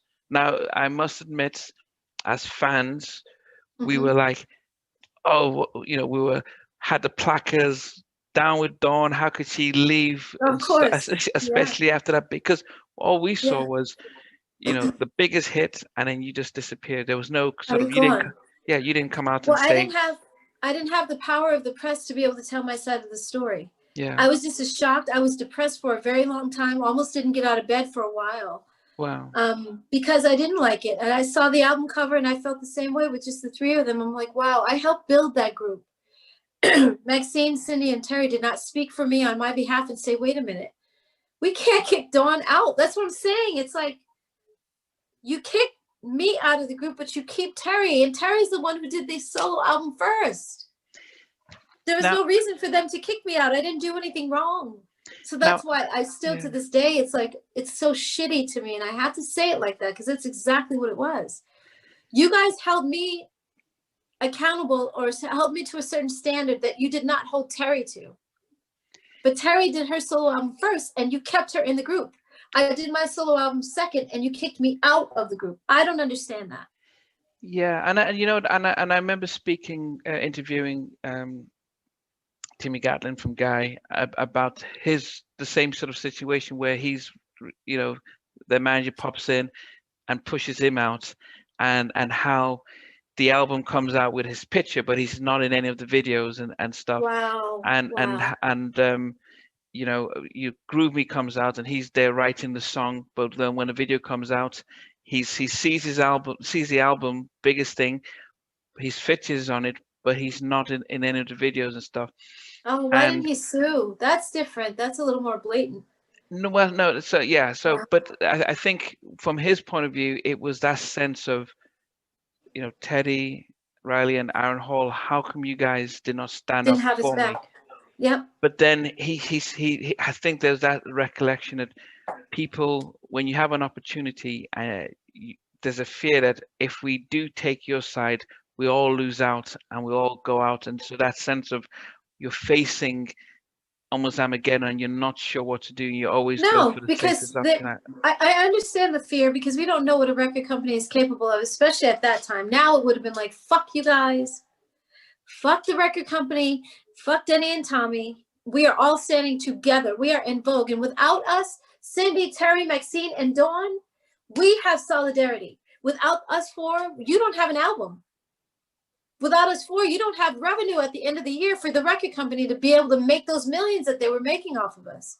We were the ones who had the power. Okay. I am so sorry. Yes, That's fine. my car insurance company calls right in the middle of the call. That's fine. That's why it's pre-recorded, so it's easier to edit. So you can edit that out. Good. yeah, I forgot what I was saying. Do you know what I was saying? Yeah, no. So, yeah. So as I said, the album comes out. It doesn't do well at all. As I said, we look at it and say, "Oh, this not the same sort of thing," and it doesn't do well. From your point of view, and I know you mentioned you were struggling, just seeing it being promoted, but when you noticed it wasn't doing well and it wasn't well received, especially after your first two albums, what were you thinking about what was going on? I was so happy. Okay. I'm not going to lie about it. I was happy because they did the wrong thing. This is my point. We had agreed on something, the four of us together, without the record company, without our producers, without our management. We four agreed. Maxine, Cindy, the four girls that make this group what it is, these plaques on the wall. We made all the people that have these plaques rich. If it wasn't for us four, they wouldn't have had those and the money that went with them. We didn't have the money, but we had the plaques. Yeah. So yeah, it's like, so if we agreed that we were not going to do a certain thing or that we were going to stand down and stand in solidarity with each other, then why didn't they have my back when I was being kicked out? I don't understand that. I get it that you guys are afraid, but we have power. And I guess they didn't know how much power we really had at that time. Yeah, but you also have to, I'm always going to reflect back to, you started off by portraying a very strong role model in your life who did something that most families wouldn't do. And what's that? Your mom taking you guys from Connecticut. Oh, my mother. Yeah. Without seeing where she was going, and she was like, "We're going to be strong. I'm going to do this." Now that's so you set up almost like you're writing a story, and you pretty much here's this is the beginning, and so it makes sense how you have this sense of no fear. We can take risks. You have then I listen to that and I start reflecting, well, does everyone else have that same, could they start off with a story like that? And if they don't, it's quite easy. But I told them in that meeting, that last meeting in Terry's room, in the hotel room, in front of Sylvia Rome from the label, in front of our managers, and in front of our attorneys who were also in the room, I said, Cindy and Maxine, you guys one day could be in the same position as me, sitting right here on the hot seat, being kicked out of the group just like me. And Cindy was like, yeah, I got to think about that. Yeah. So I warned them. It wasn't, and then Maxine ended up getting kicked out 2 years after me. Same thing. Yeah. But then, okay. But so so as I said, it is something, but so the album doesn't do well. Right. Somebody asked a question here. D-Hawk was asking, how was it mentally for you in the midst of being sort of, they've moved on without you, and that sense of no deal? It's horrible. I mean, think about it. Just, I know people are asking questions, but just think about what that would mean. See, it's totally different when you're in the limelight. If a job kicks, you get fired from your 9-to-5 job. Yeah. You and your family may know about it. You and a few coworkers talk about it, and that's about it. You go on with your day, you get your check, and you never go back to that job again. Yeah. And it doesn't affect you as much. You might be a little bit upset about it, but you go on and find a new job and you figure it out. And you're not embarrassed by the job going on without you. Yeah. But in this case, it was huge. Yeah. Yeah, and Vogue was massive around the world. So of course I was numb. Yeah. I was bitter. I was angry. I was sad. I was like, I called Maxine the next day after that meeting and I said, Max, okay, I've decided that, I forgot what I told her, and she said, no, we already decided that you're out, Dawn. And I was like, what do you mean I'm out? Like, this is not fair. You guys are not talking to me about anything. You're just deciding that I'm out of the group, and she kind of like, I gotta go. I'm going to rehearsal. What? Okay, what? So we were supposed to have a fitting to do the cover for Don't Let Go. And I went to that meeting. I went to that fitting and I did the photo shoot. Had the video come out? And then Cindy, it was, Did the video, had it already come out by the meeting? No, we had done the video, but we didn't do the photo shoot for the single cover. So this is what we were doing, the fitting for the single. I said video, but I meant the single cover. And my manager called me and she said, Dawn, because she's from London, she says, Dawn, Dawnie, that you have to leave. The girls don't want you there. Huh? No, I'm not leaving, Trudy. Yes, Dawn, you have to leave. The girls don't want you there. I said, well, I'm going to take a few pictures before I leave. So I tried on a few clothes because I was there first. Yeah. And the girls didn't want me there. And it was just nasty. It was so nasty in hindsight. You know, it wouldn't be so bad if, okay, that was an isolated situation. They didn't know any better. This was early back in the day before we knew the power that we really had as in Vogue. But when I came back in 2009. Oh no! Before we get there, though, because we okay. did. All right, I'm jumping ahead, huh? Yeah, I think what people have to realize that.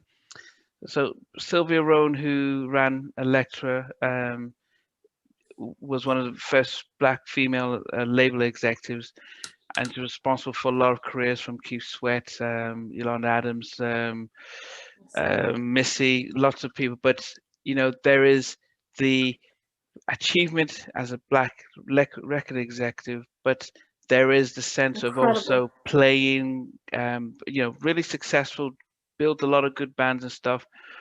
But I think if people who study the industry from the outside in understand that you do that, there it's a hard game to try and fight. You know, I spoke to Rift, Nitty Green and Rift, and how when they lost their record deal with SBK, they got blacklisted by everybody, and they said don't sign them, and everyone sort of comes together and says, yep, if we're working as a clan here. If one group doesn't want you, we're not coming in. So it's I won't call it a boys club, but it's a close. They protect themselves, and it's quite easy to get blacklisted, and people can be afraid to stand up against them. So imagine these three thinking, oh, if we stand up against us, I don't know. As I said, I'm just. Well, I'm trying to tell you, just because you're talking along, and I don't want to cut in, but yeah, go ahead. It was different and Vogue was global.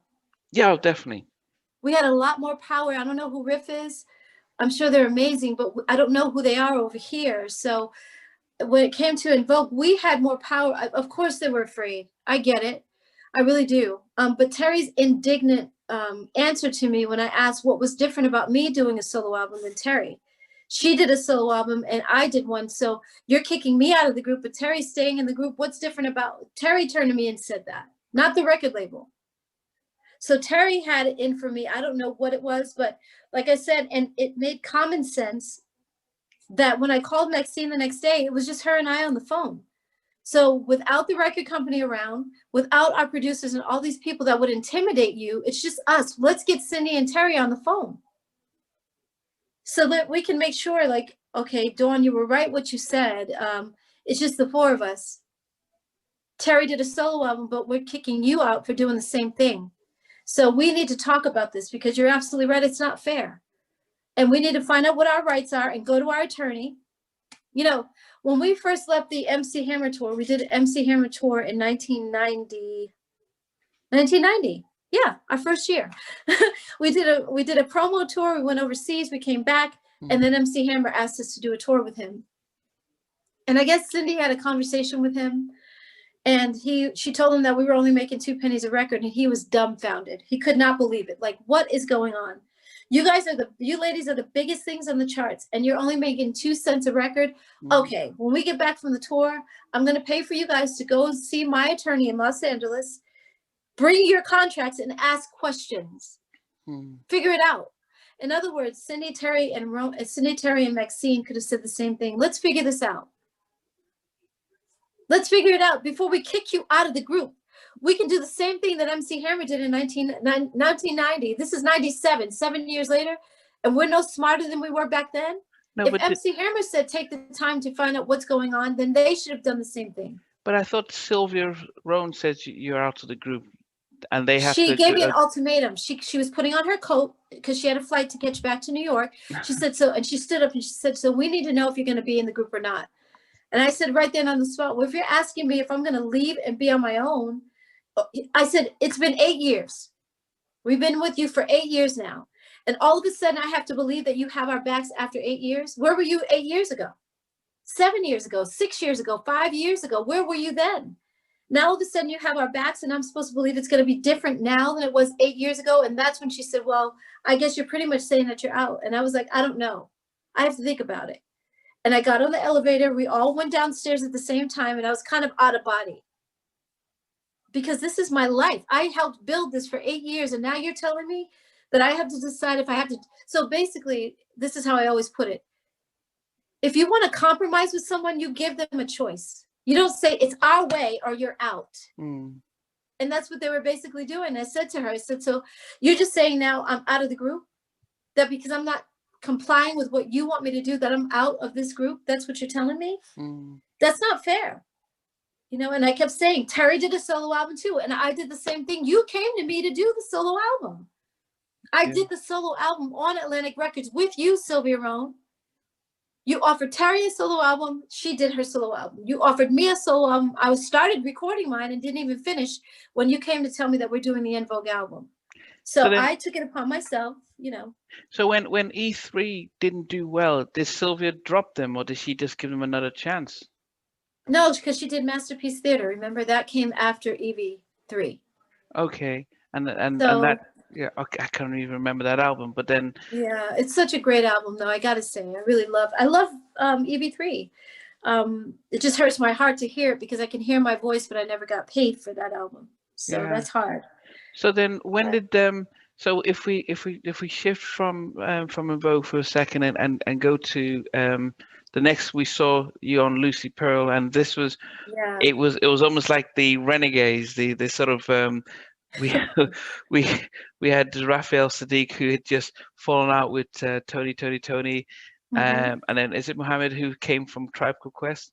Yes, but they were amicable. The way that they walked away from Tribe Called Quest was amicable. But the Tonys had riffs all the time. It was Ali, Raphael Sadiq and Dwayne, his brother, would always have falling outs. Yeah, not like normal family stuff. And then me from En Vogue. So yeah, we were the Renegades. So when you guys came together, it was it seems like it caused a lot of it. It made a lot of the press because we saw the three of you from we'd known the three coming together. It was almost like one of the first super groups because we have Keith Sweat. It was. Keith Sweat, Johnny Gill, and afterwards. So back then it was really big, and then you had the Don't Dance with My Man was such a really steady banger, real stuff. How did they approach you to come join in with that, and what was going on there? Well, I had several deals on the table for my solo rights, and I had a manager at the time, Cassandra Mills, brilliant Black woman in the business. She had run Giant Records. It was a big deal. She's the one who created Jade, the singing group Jade. Okay. She came, she put them together. So now that Giant Records dissolved and was no longer a label, she became a manager. And I forgot how she found me. But she was like, hey, I'd love to talk to you about management. And I went to her house in Beverly Hills, and her condo, in Beverly Hills. And we talked, and I liked what she had to say. I thought she was strong. I knew that she knew labels because, let me turn on this light over here. I knew that she knew labels because she had run one.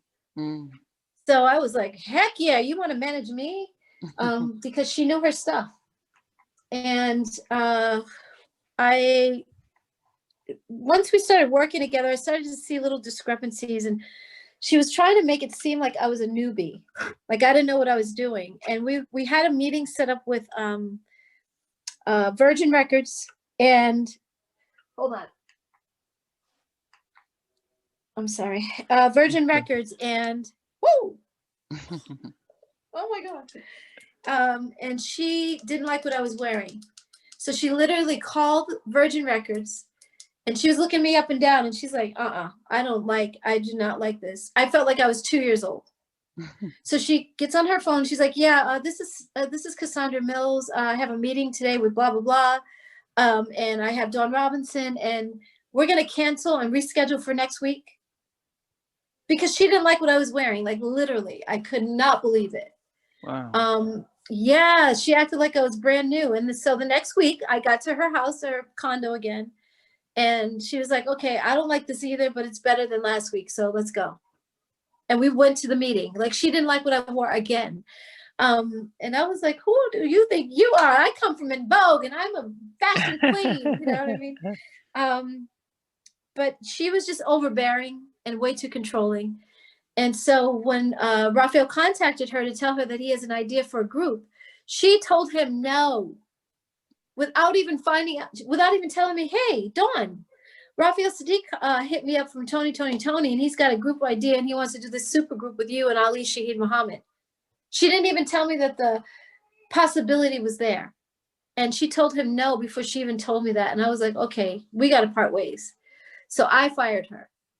And I called Raphael and I said, hey, I found out that you have this idea for a group. What is this? And he said, yeah, Ali and me and you and Vogue and, you know, Tribe Called Quest and Tony. It just makes sense for us to come together and do this great idea. I was like, I am down. And yes, when do we start? Because I never wanted to leave In Vogue in the first place. Like I said, I didn't want to go solo.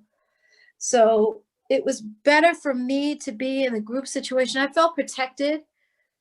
I had known Raphael since we were 16. So on my dad. Bay Area as well. Yeah. Bay Area. Yeah, both of us. In fact, Denny and Tommy, Denzel Foster, Thomas McGora had the Tonys before they had In Vogue. Yeah. So I asked Raphael when I got in the group with him, I said, did Denny ever talk to you crazy? Like tell you to shut the fuck up or go the fuck home? He's like, what? Oh, hell no. He's like, no, Denny never talked to us like that. The way that Denny talked to us in the studio was exactly that way. If he got pissed at us for something, he would tell us to shut the fuck up. Y'all both. And again, I was like, okay, after a while, at first I was like, oh, Denny, don't say that. Oh, no. And we would leave. But after a while, I was like, okay, you guys, it's becoming a habit that Denny talks to us this way. So I know I'm going back talking about In Vogue again, but that was the mentality. When you said fear-based, or are you talking about how they were fearful of approaching the record company saying, this is wrong that we're kicking Dawn out of the group? The mentality that they had with allowing Denny to talk to us the way that he did is indicative of exactly their mindset. Yeah, you're right about that. Pre-Me Too, because a lot of that was going on across the entertainment, across the world, and there was no voice. I mean, I think not just in entertainment. No, yeah, across the world, across in different areas, and I think in people's homes. If this had happened now, it's quite easy for if because now if this was brought up, people again losing their jobs for stuff they did 20, 30 years ago. But yes. Raphael talks to you about the group. Now you must have had a little bit more knowledge about labels and deals and stuff. What was the situation when he said, "Look, hey, Lucy Pearl"? Did you look at the contract and think, okay, I'm not going to get 2 cents a record and stuff? I didn't do the right thing because, like I said, Raphael, I had known him literally since we were both 16 years old. So he played in my band in San Francisco. I knew him. I was comfortable with him. He was like my brother. And we had grown up together. So I didn't feel like he was going to step on me with that contract. I thought he was going to be fair and have my back. And he did not. So that was on me. I didn't read the contract. I read it, but I didn't redline it and go through it with a fine-tooth comb like I did the En Vogue contract. And I just signed it as it was. And it wasn't a good contract at all. And I didn't know that until after the fact. It was too late by then. So yeah, it was a totally different situation. So was that sort of the reasons why the you did sort of a couple of singles and then after first that you decided to leave after the first album? No, they kicked me out as well. Raphael didn't like the fact. No, so what? First of all, Lucy Pearl was I'm so tired. I'm trying to get the light right because the sun is going down.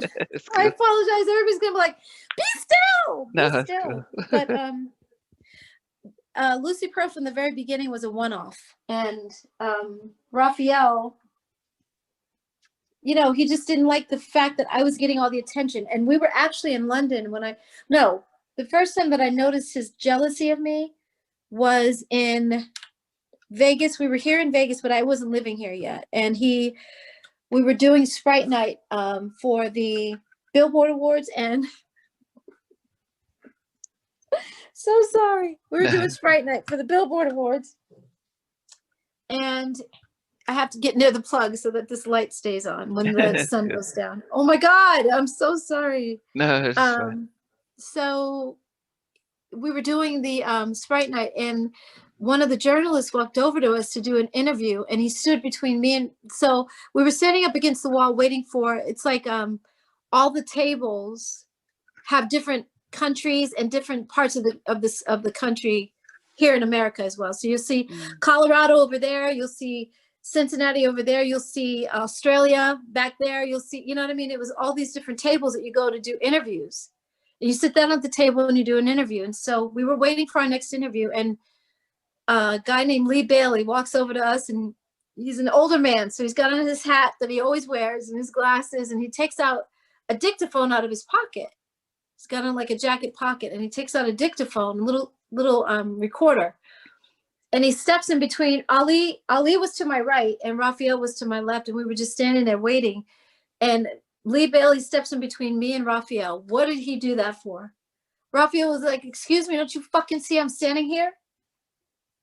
And he walked away. And I was like, I looked at Ali and I was like, we're done.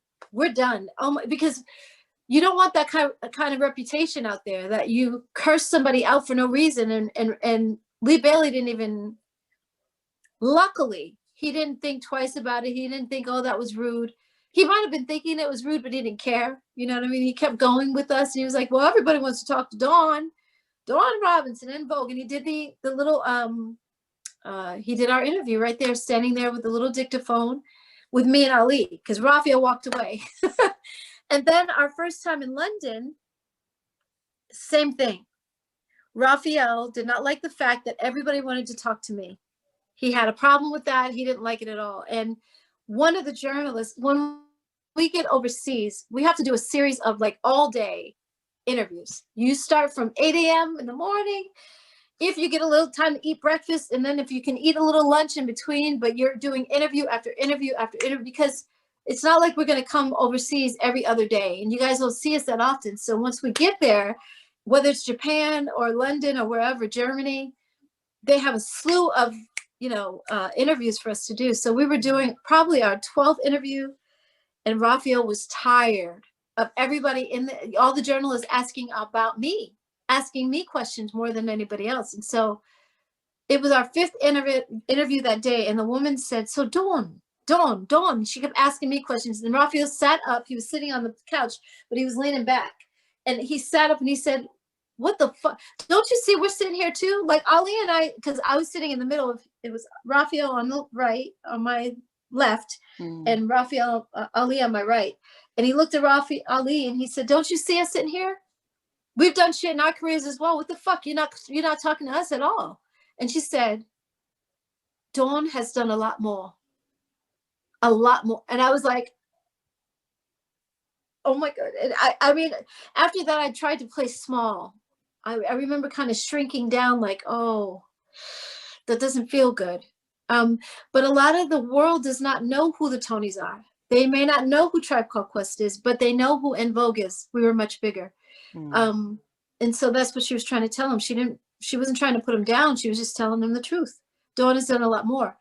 When we got to Germany, maybe 3 days later or so, all of Germany wanted to talk to Ali. Only Ali. It was a hip hop extravaganza. Like, I was like, oh my God, we got to go to lunch then. We're going to let him do his interviews by himself, because they loved hip hop there. It was a hip hop culture. And Ali was like, oh my God. He said, you guys know more about Tribe Called Quest than I do. I have to do my research. That's how much they want to talk to him. And I was like, see, Raphael, they don't want to talk to me and you. And I'm not upset about that. Like, this is Ali's thing. Let him have his moment. Why be jealous of him? Because they don't want to talk to us. It was childish. It was very childish. And I also, when we got to Paris, I brought an article from Gwen Stefani and No Doubt, and she was talking about the fact that the guys in her group, because it was a band that started out as a garage band together, garage, as you guys say, a garage band. She was saying that the guys were jealous of her and they didn't understand why she got all the limelight at first. And she was like, first of all, I'm a girl. Anytime there's a girl in a group, the girl always gets more attention. That's one. Second of all, you guys are not going to be on the cover of, you know, Vogue magazine, because girls don't get on the cover of Vogue magazine. I do. So when I get on the cover of Vogue magazine, I bring back more attention and more stardom and more focus on the group. Everybody wins when I win. So stop being a little bitch, stop being little bitches, and make sure that let's get this money, let's get paid. And they did. Yeah. And that's what I was trying to tell Raphael. He came to my room in Amsterdam. We were still overseas, but we were in Amsterdam by then. And he said, Dawn, I'm trying to make this work. I said, Raphael, this was the other thing that I had a problem with, because we were supposed to have our album out by June. Here we are in November. Our album wasn't out. And I was like, Raphael, the bank has been calling me about my house. Wow. I'm going to lose my house. And I was telling him prior to that, you know, I need money. I need a little bit of money. And it wasn't a lot. It was what, $1,500 was my mortgage, $1,500. So, and he told me when I signed to Lucy Pearl, because I turned down a deal with Bob Jameson. Like I said, I had a few deals on the table. Bob Jameson was at RCA and he flew me to New York, and I had a deal on the table with him, and I turned that down to do Lucy Pearl. So if I had your back, you should have my back like you said you would, because he told me, I don't have a lot of money to give you up front, but I can figure out how to find what you need if you need it. And I was like, cool. If you just, you know, if that's what if you're telling me that when I'm down on my luck or I need a little bit of money, you're going to figure out how to help me out, then cool, I'll sign with you. And I signed that deal. So now here it is, we're in November and we were supposed to put out the album in June. The bank is calling, they're knocking on my door. And I need to pay my mortgage. And he was like, well, I don't know what to tell you. Every man for himself. But you told me that if I sign with you, that you'd have my back. And now you're saying every man for himself? Like, what? He's like, yeah, we'll call the woman at Overbrook who was doing the soundtrack for Love and Basketball. Her name is Pilar. Pilar, I forgot her last name. He said, call Pilar and let her know that you're going to do the soundtrack by yourself. I was like, Raphael, that is bad business beyond. That's like so unprofessional on every level. You don't do that. Like, you just don't do that. If I call Pilar and tell her that I'm going to do the song by myself, she's going to be frantic. First of all, she had it in line for Lucy Pearl to do the song for the soundtrack Love and Basketball. And so here I am calling her. So I called her, because he said, call her. And I did. And I said, Pilar, this is Dawn. I'm going to do the soundtrack alone. She's like, huh? What? I don't understand. So wait a minute. So it's not going to be Lucy Pearl. I don't understand what happened. I was like, oh my God. Okay. I can't explain. So I said, don't worry about it. Lucy Pearl's going to do the soundtrack. And I ended up literally losing my house. So as far as everybody's like, oh, we need a reunion, you know, Lucy Pearl. I'm like, I have tried. I really have. I've given it a shot or two. We've had conversations. At one point, we were going to have Raphael, myself, and Q-Tip from Tribe Called Quest, because Ali was doing other projects. He didn't want to be a part of it. So he gave us his blessing, and we were going to do that with Q-Tip. And then after a while, it was just me and Q-Tip on the phone and no Raphael. And he said every now and then Raphael gets like this. He disappears. I'm like, this is bullshit. Like, we're supposed to be talking about a reunion.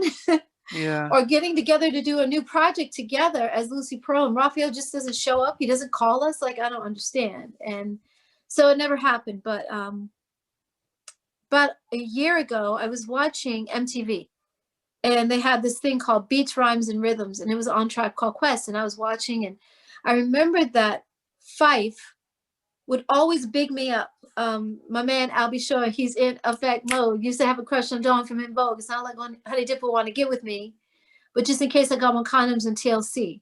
He would do that. He did it twice on TLC's album, Crazy Sexy Cool album. And then he did it on, I want to not check the rhyme, but Can I Kick It maybe? He did it on that.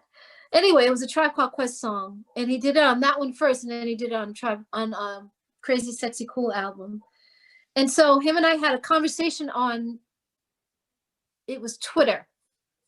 We had a conversation on Twitter before he passed away. And I was like, I need you to give me some hits. Like, I need a song. We need to do a song together called Crush. And use your 16 bars from, you know, my man, I'll be sure he's in effect mode. Use that for the song. And he's like, oh my God, word.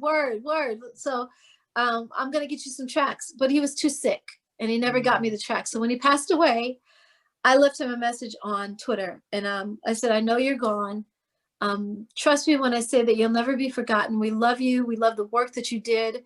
Now you're at peace. And I said, I'm going to do that song called, Crush in Your Name. And I'm going to dedicate it to you because you always had me in mind whenever you did a little piece of a song. And I appreciate you for that. I love you for that. So when I was watching Beach Riding to Rhythm, I picked up the phone and I called Ali right then. And I was like, Ali, I'm watching these things about you guys on TV. He's like, oh, it's on again? He said, yeah, they came on one time before. We talked a little bit. And he said, Raphael wants you to call him. I was like, every time you tell me Raphael wants me to call him, I give you my number or him to call me, and he never calls. I said, so give him my number, have him call me. And then when we hung up, I was like, no, I lost my house. I lost my house with this man. Are you kidding me? I have nothing to say to Raphael. No. I'm not doing anything with him until he makes amends with me. He has to apologize. That's not a small thing. It's not like I lost a favorite pen that I had, or I left my wallet in his car, or a jacket that I left behind in his car. This is my house, meaning that my equity was affected, meaning that my, oh my God, the money that I put into the house, my equity, like I said, my down payment, I lost all of that. My credit is still affected to this day. My credit is affected. Yeah. So I said, until he makes amends and apologizes to me for that, I don't want to talk to Raphael about anything else. There's nothing we have to discuss. Yeah. So I'm sorry I talked a lot. No. So I think just as we finish up, there was a couple of questions that a lot of the that some of the fans put through. They another thing they wanted to find out: do you think, this is Ether King? Do you think In Vogue set the standard for vocal ranges among R&B girl groups? That we've set the vocal standards for? Yeah, when you came out, do you think you set the vocal standards for R&B girl groups? Oh yes, exactly. I do. Hello, what's his name again? Ether? This was Ether King. Yeah. Ether King. Yes. Hi, Ether. Yeah, we did. We set that standard not just for girl groups, but for boy bands as well. I remember the first time. What's his name? What their name? Color Me Bad did their acceptance speech. They did it live, just like us, singing "Thank You." Yeah, they did. So, yeah, we set the standard very high. We did. Were there any rivals? I mean, would you look? Jodeci would look at Boyz II Men and say they were their sort of evil twins, sort of the preppy. But when In Vogue came out, who were you guys looking at and thinking, competition in a way from the girl group? Well, we were the first ones to come out. We were the first girl group in 1990. So there was no Jade, SWV, Destiny's Child. There was no TLC, Moke and Steph. There was no Ex-Girlfriend, you know, Black Girl. None of those girl groups were out yet. I think Your Sweetness Is My Weakness. What is that girl group? The Good Girls. Yeah, exactly. They were out, but they weren't nothing like In Vogue. We, you know, and I'm not playing them any shade or nothing like that, but it was just night and day. Okay. It wasn't even, they weren't on our level, and they weren't singing like us, like harmony wise or anything. They just weren't. So I think the closest a girl group got to En Vogue was maybe Escape vocally. Oh, what is that song they have that they sing? Yeah, I think that they were the only ones. I can't think of the song. It was a ballad. Yeah, who do you run to? Who do you run to? Who do I run to? Who do I run But they to? were also, they were also liking themselves in that song. It was an old Jones Girls song. So they kind of did exactly what Jones Girls did. So I would say Brownstone, maybe. Yeah, I don't know. Each group would do a couple of little harmonies and stuff like that, but they still weren't prevalent with their harmonies the way that we were. Yeah, So, and I love the fact that all the girl groups had their own thing. yeah, You know, they weren't trying to be like In Vogue. They had their own signature sound. SWV had their own signature sound. yeah, Destiny's Child would always give us our props whenever they would do, you know, an interview. SWV wasn't so nice to us in the press, but now, you know, Coco and I love each other. And every time we see each other, she supported me the other day. I did an interview and she was on there and wow. she supported me. Yeah. And I support her. I love her dog. And, you know, we did a play together. So she's like my sister without being a sister. Yeah, then the other questions they had is it true, this is Precious Williams, is it true that for the 30th anniversary of In Vogue's Mhm. debut album, that she feels Rhonda shouldn't be involved? It's Rona. First of Rona, all, it's sorry. Rona. Rona. That's all right. Yeah, it is true. I hold no bars about that. Because that's my opinion. We created In Vogue together. Rona wasn't there for that. She wasn't there for the beginning when we were, you know, rolling around and living out of our suitcases to make In Vogue what it was. So I just think that in 2010, when we came back together to do the 20th year anniversary, Rona sat it out. She wasn't with us. And I respected that. And I thought that she should do the same thing for our 30th anniversary. And she didn't do that. So Cindy and Terry feel like she's been with them longer than Maxine and I at this point. And Mm, she has. She's been with them 13 years. I think we were together 8 years when I left the group. mm, But it doesn't matter. She wasn't there from the beginning. So she shouldn't be there now. Right now, a fan told me the other day that Rona is celebrating her anniversary with the Mickey Mouse Club, that she did the Mickey Mouse Club show. Or I don't know if it was a TV show or a stage show, but she's celebrated 30 years with them. Were we a mm, part of that? No. I wasn't invited. Terry wasn't invited. I don't think Cindy and Maxine were invited either. So mm. why should she be a part of something that she wasn't there for? So that's my stand. So, and somebody else did ask that why In Vogue couldn't do a 5-piece like New Edition when they Because brought I don't in want to do a 5-piece like a new edition. That's why. when they brought in Johnny Because I Gill. don't think that the blend is there. I don't think her harmonies blend with us. She's much taller than the rest of us. It just is not a good fit. That Mm, was something that Cindy and Terry brought her in. Cindy and Terry need, when they have a 13-year anniversary with Rona, then they can celebrate that. And Maxine and I won't be a part of it. But right now, Rona has been a part of the group for 13 years that Maxine and I have not been able to be a part. They kicked me out. They mm, didn't fight to keep me in the group. So why are they fighting to keep Rona in the group? yeah. I mean, it's not fair to me. So there's a lot of things that I look at, like it wasn't fair. And I told them in a meeting that we had just before we did this charity event last year, maybe 2 months before that charity event, and we all came together. Rona was there. I said to Cindy, it was just Cindy and I going back and forth about why Rona should be a part of the reunion. And I said, it's not fair that you guys are fighting so hard to keep her in this group, but you didn't fight this hard to keep me there. You didn't stand up for me. You didn't say anything on my behalf. You did not have my back the way that you're having Rona's back. Rona didn't Mm, help build En Vogue.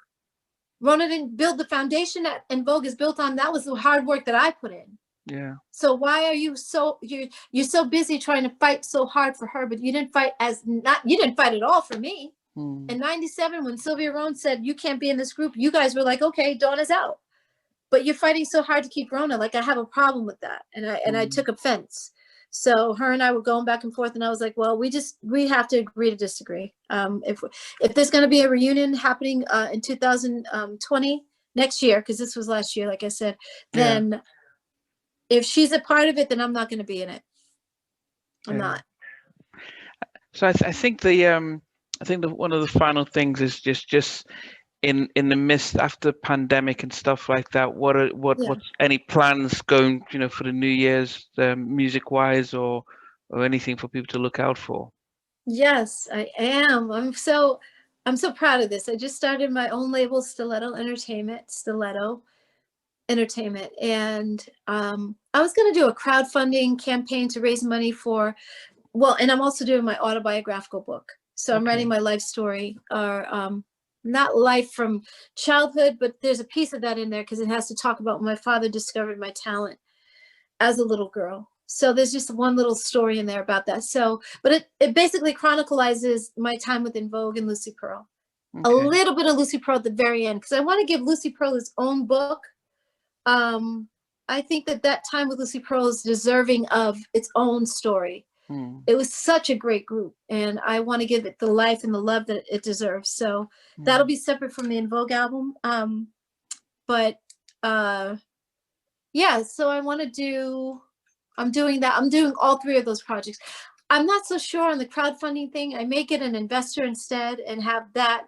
It just depends on how I want to return the money to.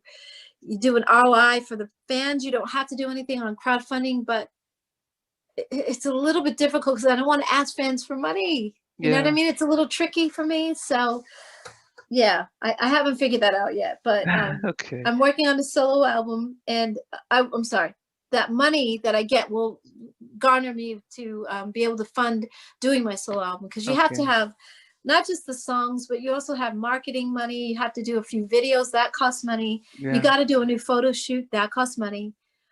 You got to pay for, you don't have to pay to stream, but you got to pay for certain outlets on digital outlets out there. So there's money that's required to do my project. Yeah. Okay. I think the I think what's been interesting and fascinating is, this just sheds further light into the tough industry of the music business, because it gives you this glamorous, because it gives you a feel good factor when we hear the songs, but behind the songs and behind the scenes, it's not always been that. Behind the music, it's not always been that great, and unfortunately for us, more so than ever, it's been Black music seems to be, it still seems to be the cradle of where a lot of these issues still arise. And it doesn't seem to, it's really unfortunate. But hearing your own story. But again, you also have the great stories of artists who have made it and got the right deal and stood up for themselves. I mean, that's all it requires. A lot of times we as people are just afraid to say, we don't want to go against our job, our 9 to 5. So that's why we have a union to speak for us, and to stand up and say we need higher, wages and lower taxes, and we need to have better health care for our children. And if nobody is there to do that, in our case, we had a manager, but he was not willing to he wasn't able to step in and do the things that were necessary for us to have a better situation. And I was telling them the whole time, as soon as I started to wake up and it was like, ding, ding, ding, the light went off in my head. And I was just thinking, how come, we don't have the same amount of money as our producers, and how come they're making so much money, and how come our choreographer has a mansion and our manager has a mansion, but we don't have one? All the lights, all the bells and whistles started going off, and I was like, okay, this is a bad situation. And I think that's why the label got rid of me, because I was asking the questions that they did not want asked. They knew that I understood what was going on. I got it. I was like, oh boy. And so they knew that if I was awake, I was also going to wake up Cindy, Terry, and Maxine. And they didn't want that, unfortunately. So we kind of lost out, and Vogue fell apart, and it wasn't fair. It was so unnecessary what happened to us. And we lost our momentum. So even though I came back to the group several times over the years, they would call me, how bad can Dawn be? Because they put it out that I was so difficult. I was a bitch. I was a troublemaker. But how bad can Dawn be when you guys called me back to the group? I can't call myself back to the group. It's up to you guys to have me back. And I guess if promoters are saying, look, we can give you this amount for the three of you, but we can give you this amount if you get the original lineup. They still didn't have to have me. They don't have me now. They haven't had me for 13 years. Yeah, but if you're talking about doing shows, if they make more money without Maxine and I there, because they get the same amount of money that they would have with us. They get without us. Okay. So they get to split Maxine's fee and they get to split my fee between Cindy and Terry, and then pay Rona whatever you guys want, because she's a newbie. They can pay her whatever they want. Yeah. You know what I mean? In other words, they are the founding members, so they can get paid more than Rona. And without Maxine and I there, they don't have to pay us. My final stuff, which I ask all my guests, is that if Yes. you were stuck in an elevator and they said, "Look, we're about to get you out, but just before we get you out, you can watch a movie. While before we get you out, what movie would you request to watch?" The Matrix.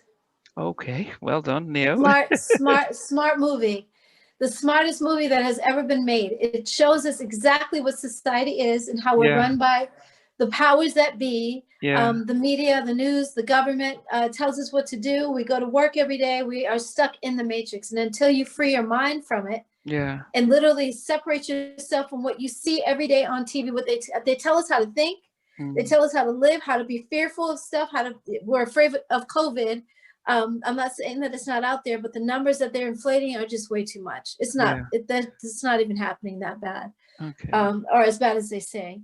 So yeah, it's like, yeah, unplug yourself from the matrix and think for yourself. You can watch the news, or you can be inundated and beat up every yeah, single day by the same fear-based news every day, all day. So the Matrix was a smart movie, and it had prominent Black people that were playing the prominent roles in that movie. yeah, yeah. They did. Yeah, Lawrence Fishburne was, the Oracle was an old Black woman. She had all the Yeah, wisdom in the world. I yeah, mean, come yeah, on. So to me, I just thought, what a smart ass movie. Oh my yeah, God. yeah, They unplugged him from the matrix and he saw things as they really were, as opposed to what they wanted to see. yeah, And it was hard to look at because he's yeah. like, I don't want to be on the Nebuchadnezzar on this old ship with this terrible food. But he knew that in order to unplug himself, he had to get out of mainstream. Yeah, So that would be the one. I'd watch that'll be that the over and one. over and over. And then when they are about to put in a movie, but it's still like it'll take a few minutes or so, what song would you request to watch listen to before the movie comes on? Don't let go. Okay. Don't let go. Yep, because I sing lead on it, and it's a smart song as well. It's just a beautiful song. I love that song very much. But yeah, those it would be "Don't Let Go." I can might as well sing while I'm waiting. How did I Okay. sound though? Did I sound okay just now? Yeah, yeah, yep, yep, yeah. Look, I mean, yeah, perfect. You sounded I did vocally perfect. okay. Yes, All yes, right, yeah, yeah, you because definitely did. I honestly I forgot that you wanted me to sing, so I didn't warm up nothing, and I'm Oh just yeah, yeah, I yeah, didn't saying know. more. No, no, no. It's going to be a treat. It's going to definitely be a treat.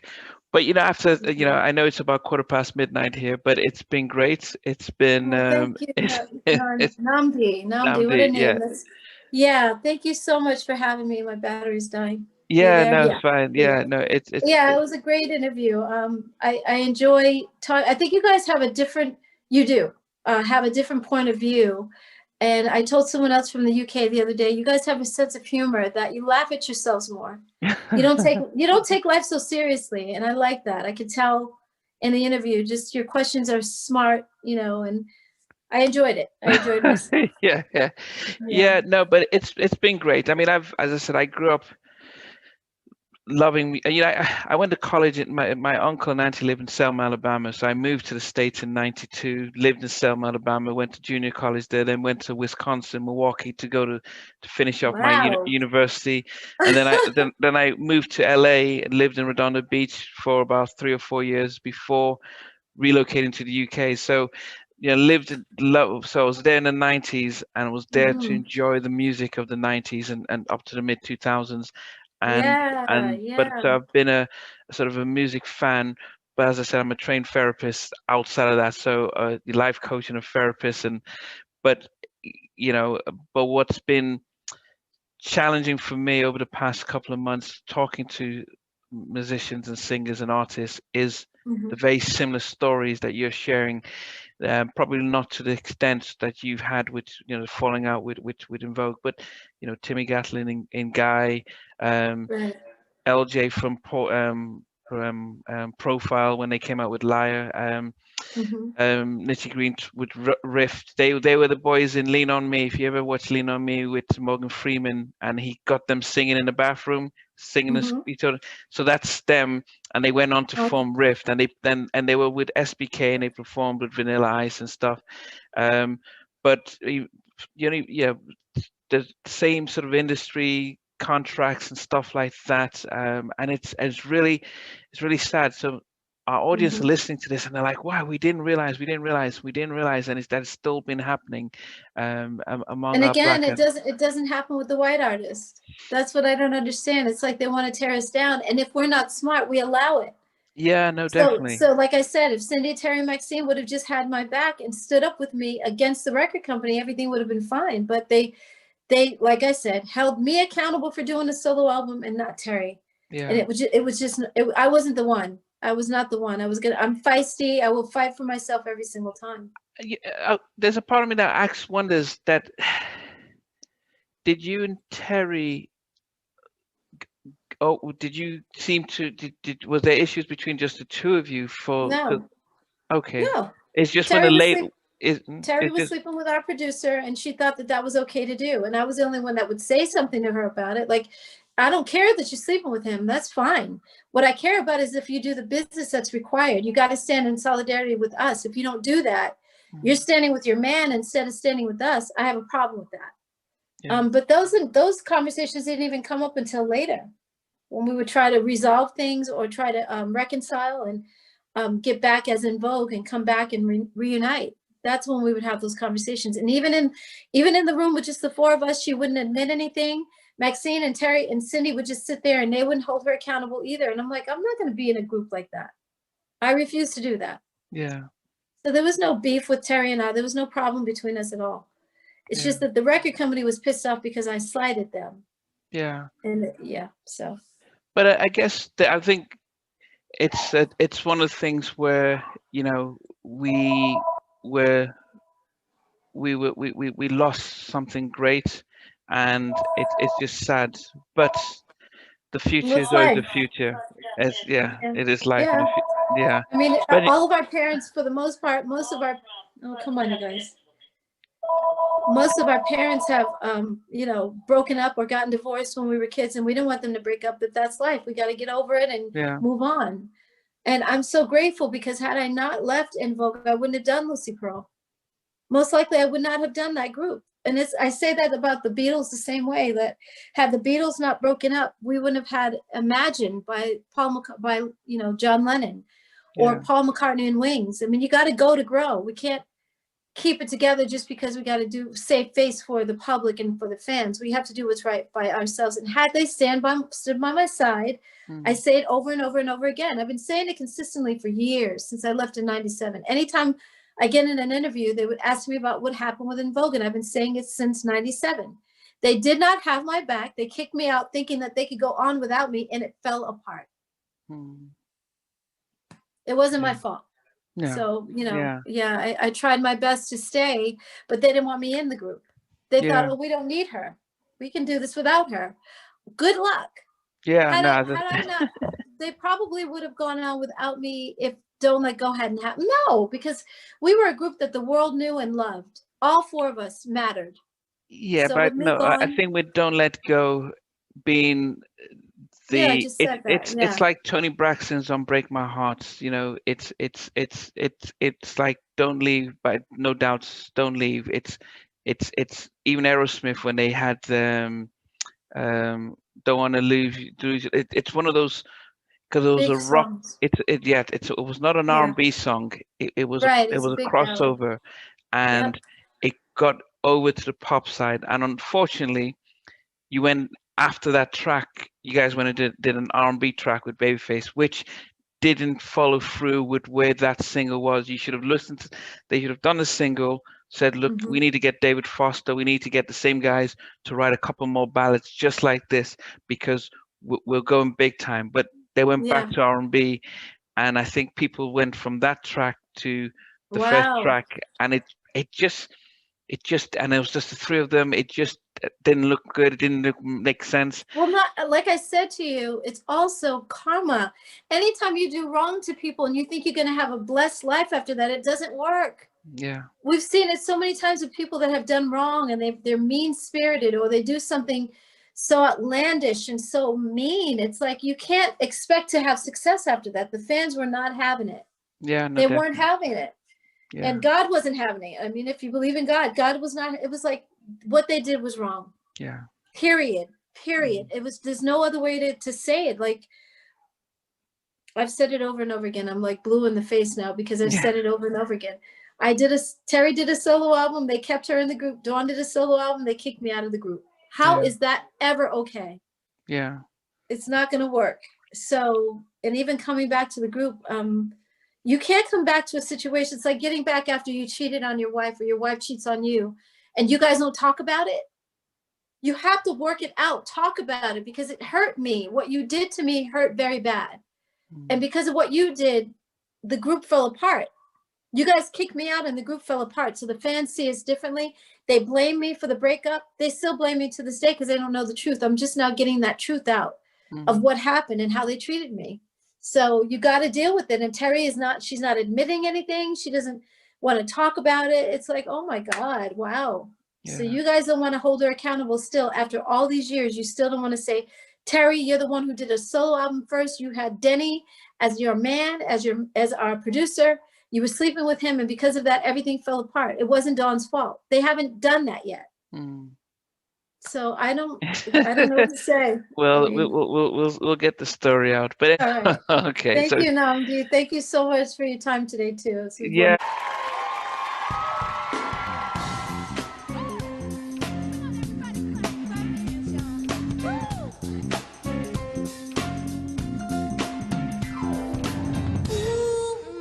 Mistake was I wanted too much time. I had to have it morning, noon, and night. If I would have known then the things that I know now, I might not have lost the time I complain about. Don't waste your time fighting blind thoughts of despair. Hold on to your life. You got to hold on. Hold on. Keep the ties and don't let go. Hold on. Never gonna get it, never gonna get it. Never gonna get it, never gonna get it. Never gonna get it, never gonna get it. Never gonna get it. No, not this time. No, you're never gonna get it. Never ever gonna get it. No, you're never gonna get it.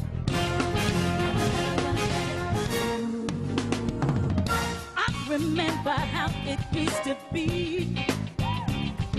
You never was this nice, you can't fool me. Now you're talking like you made a change. Now it's time for a breakdown.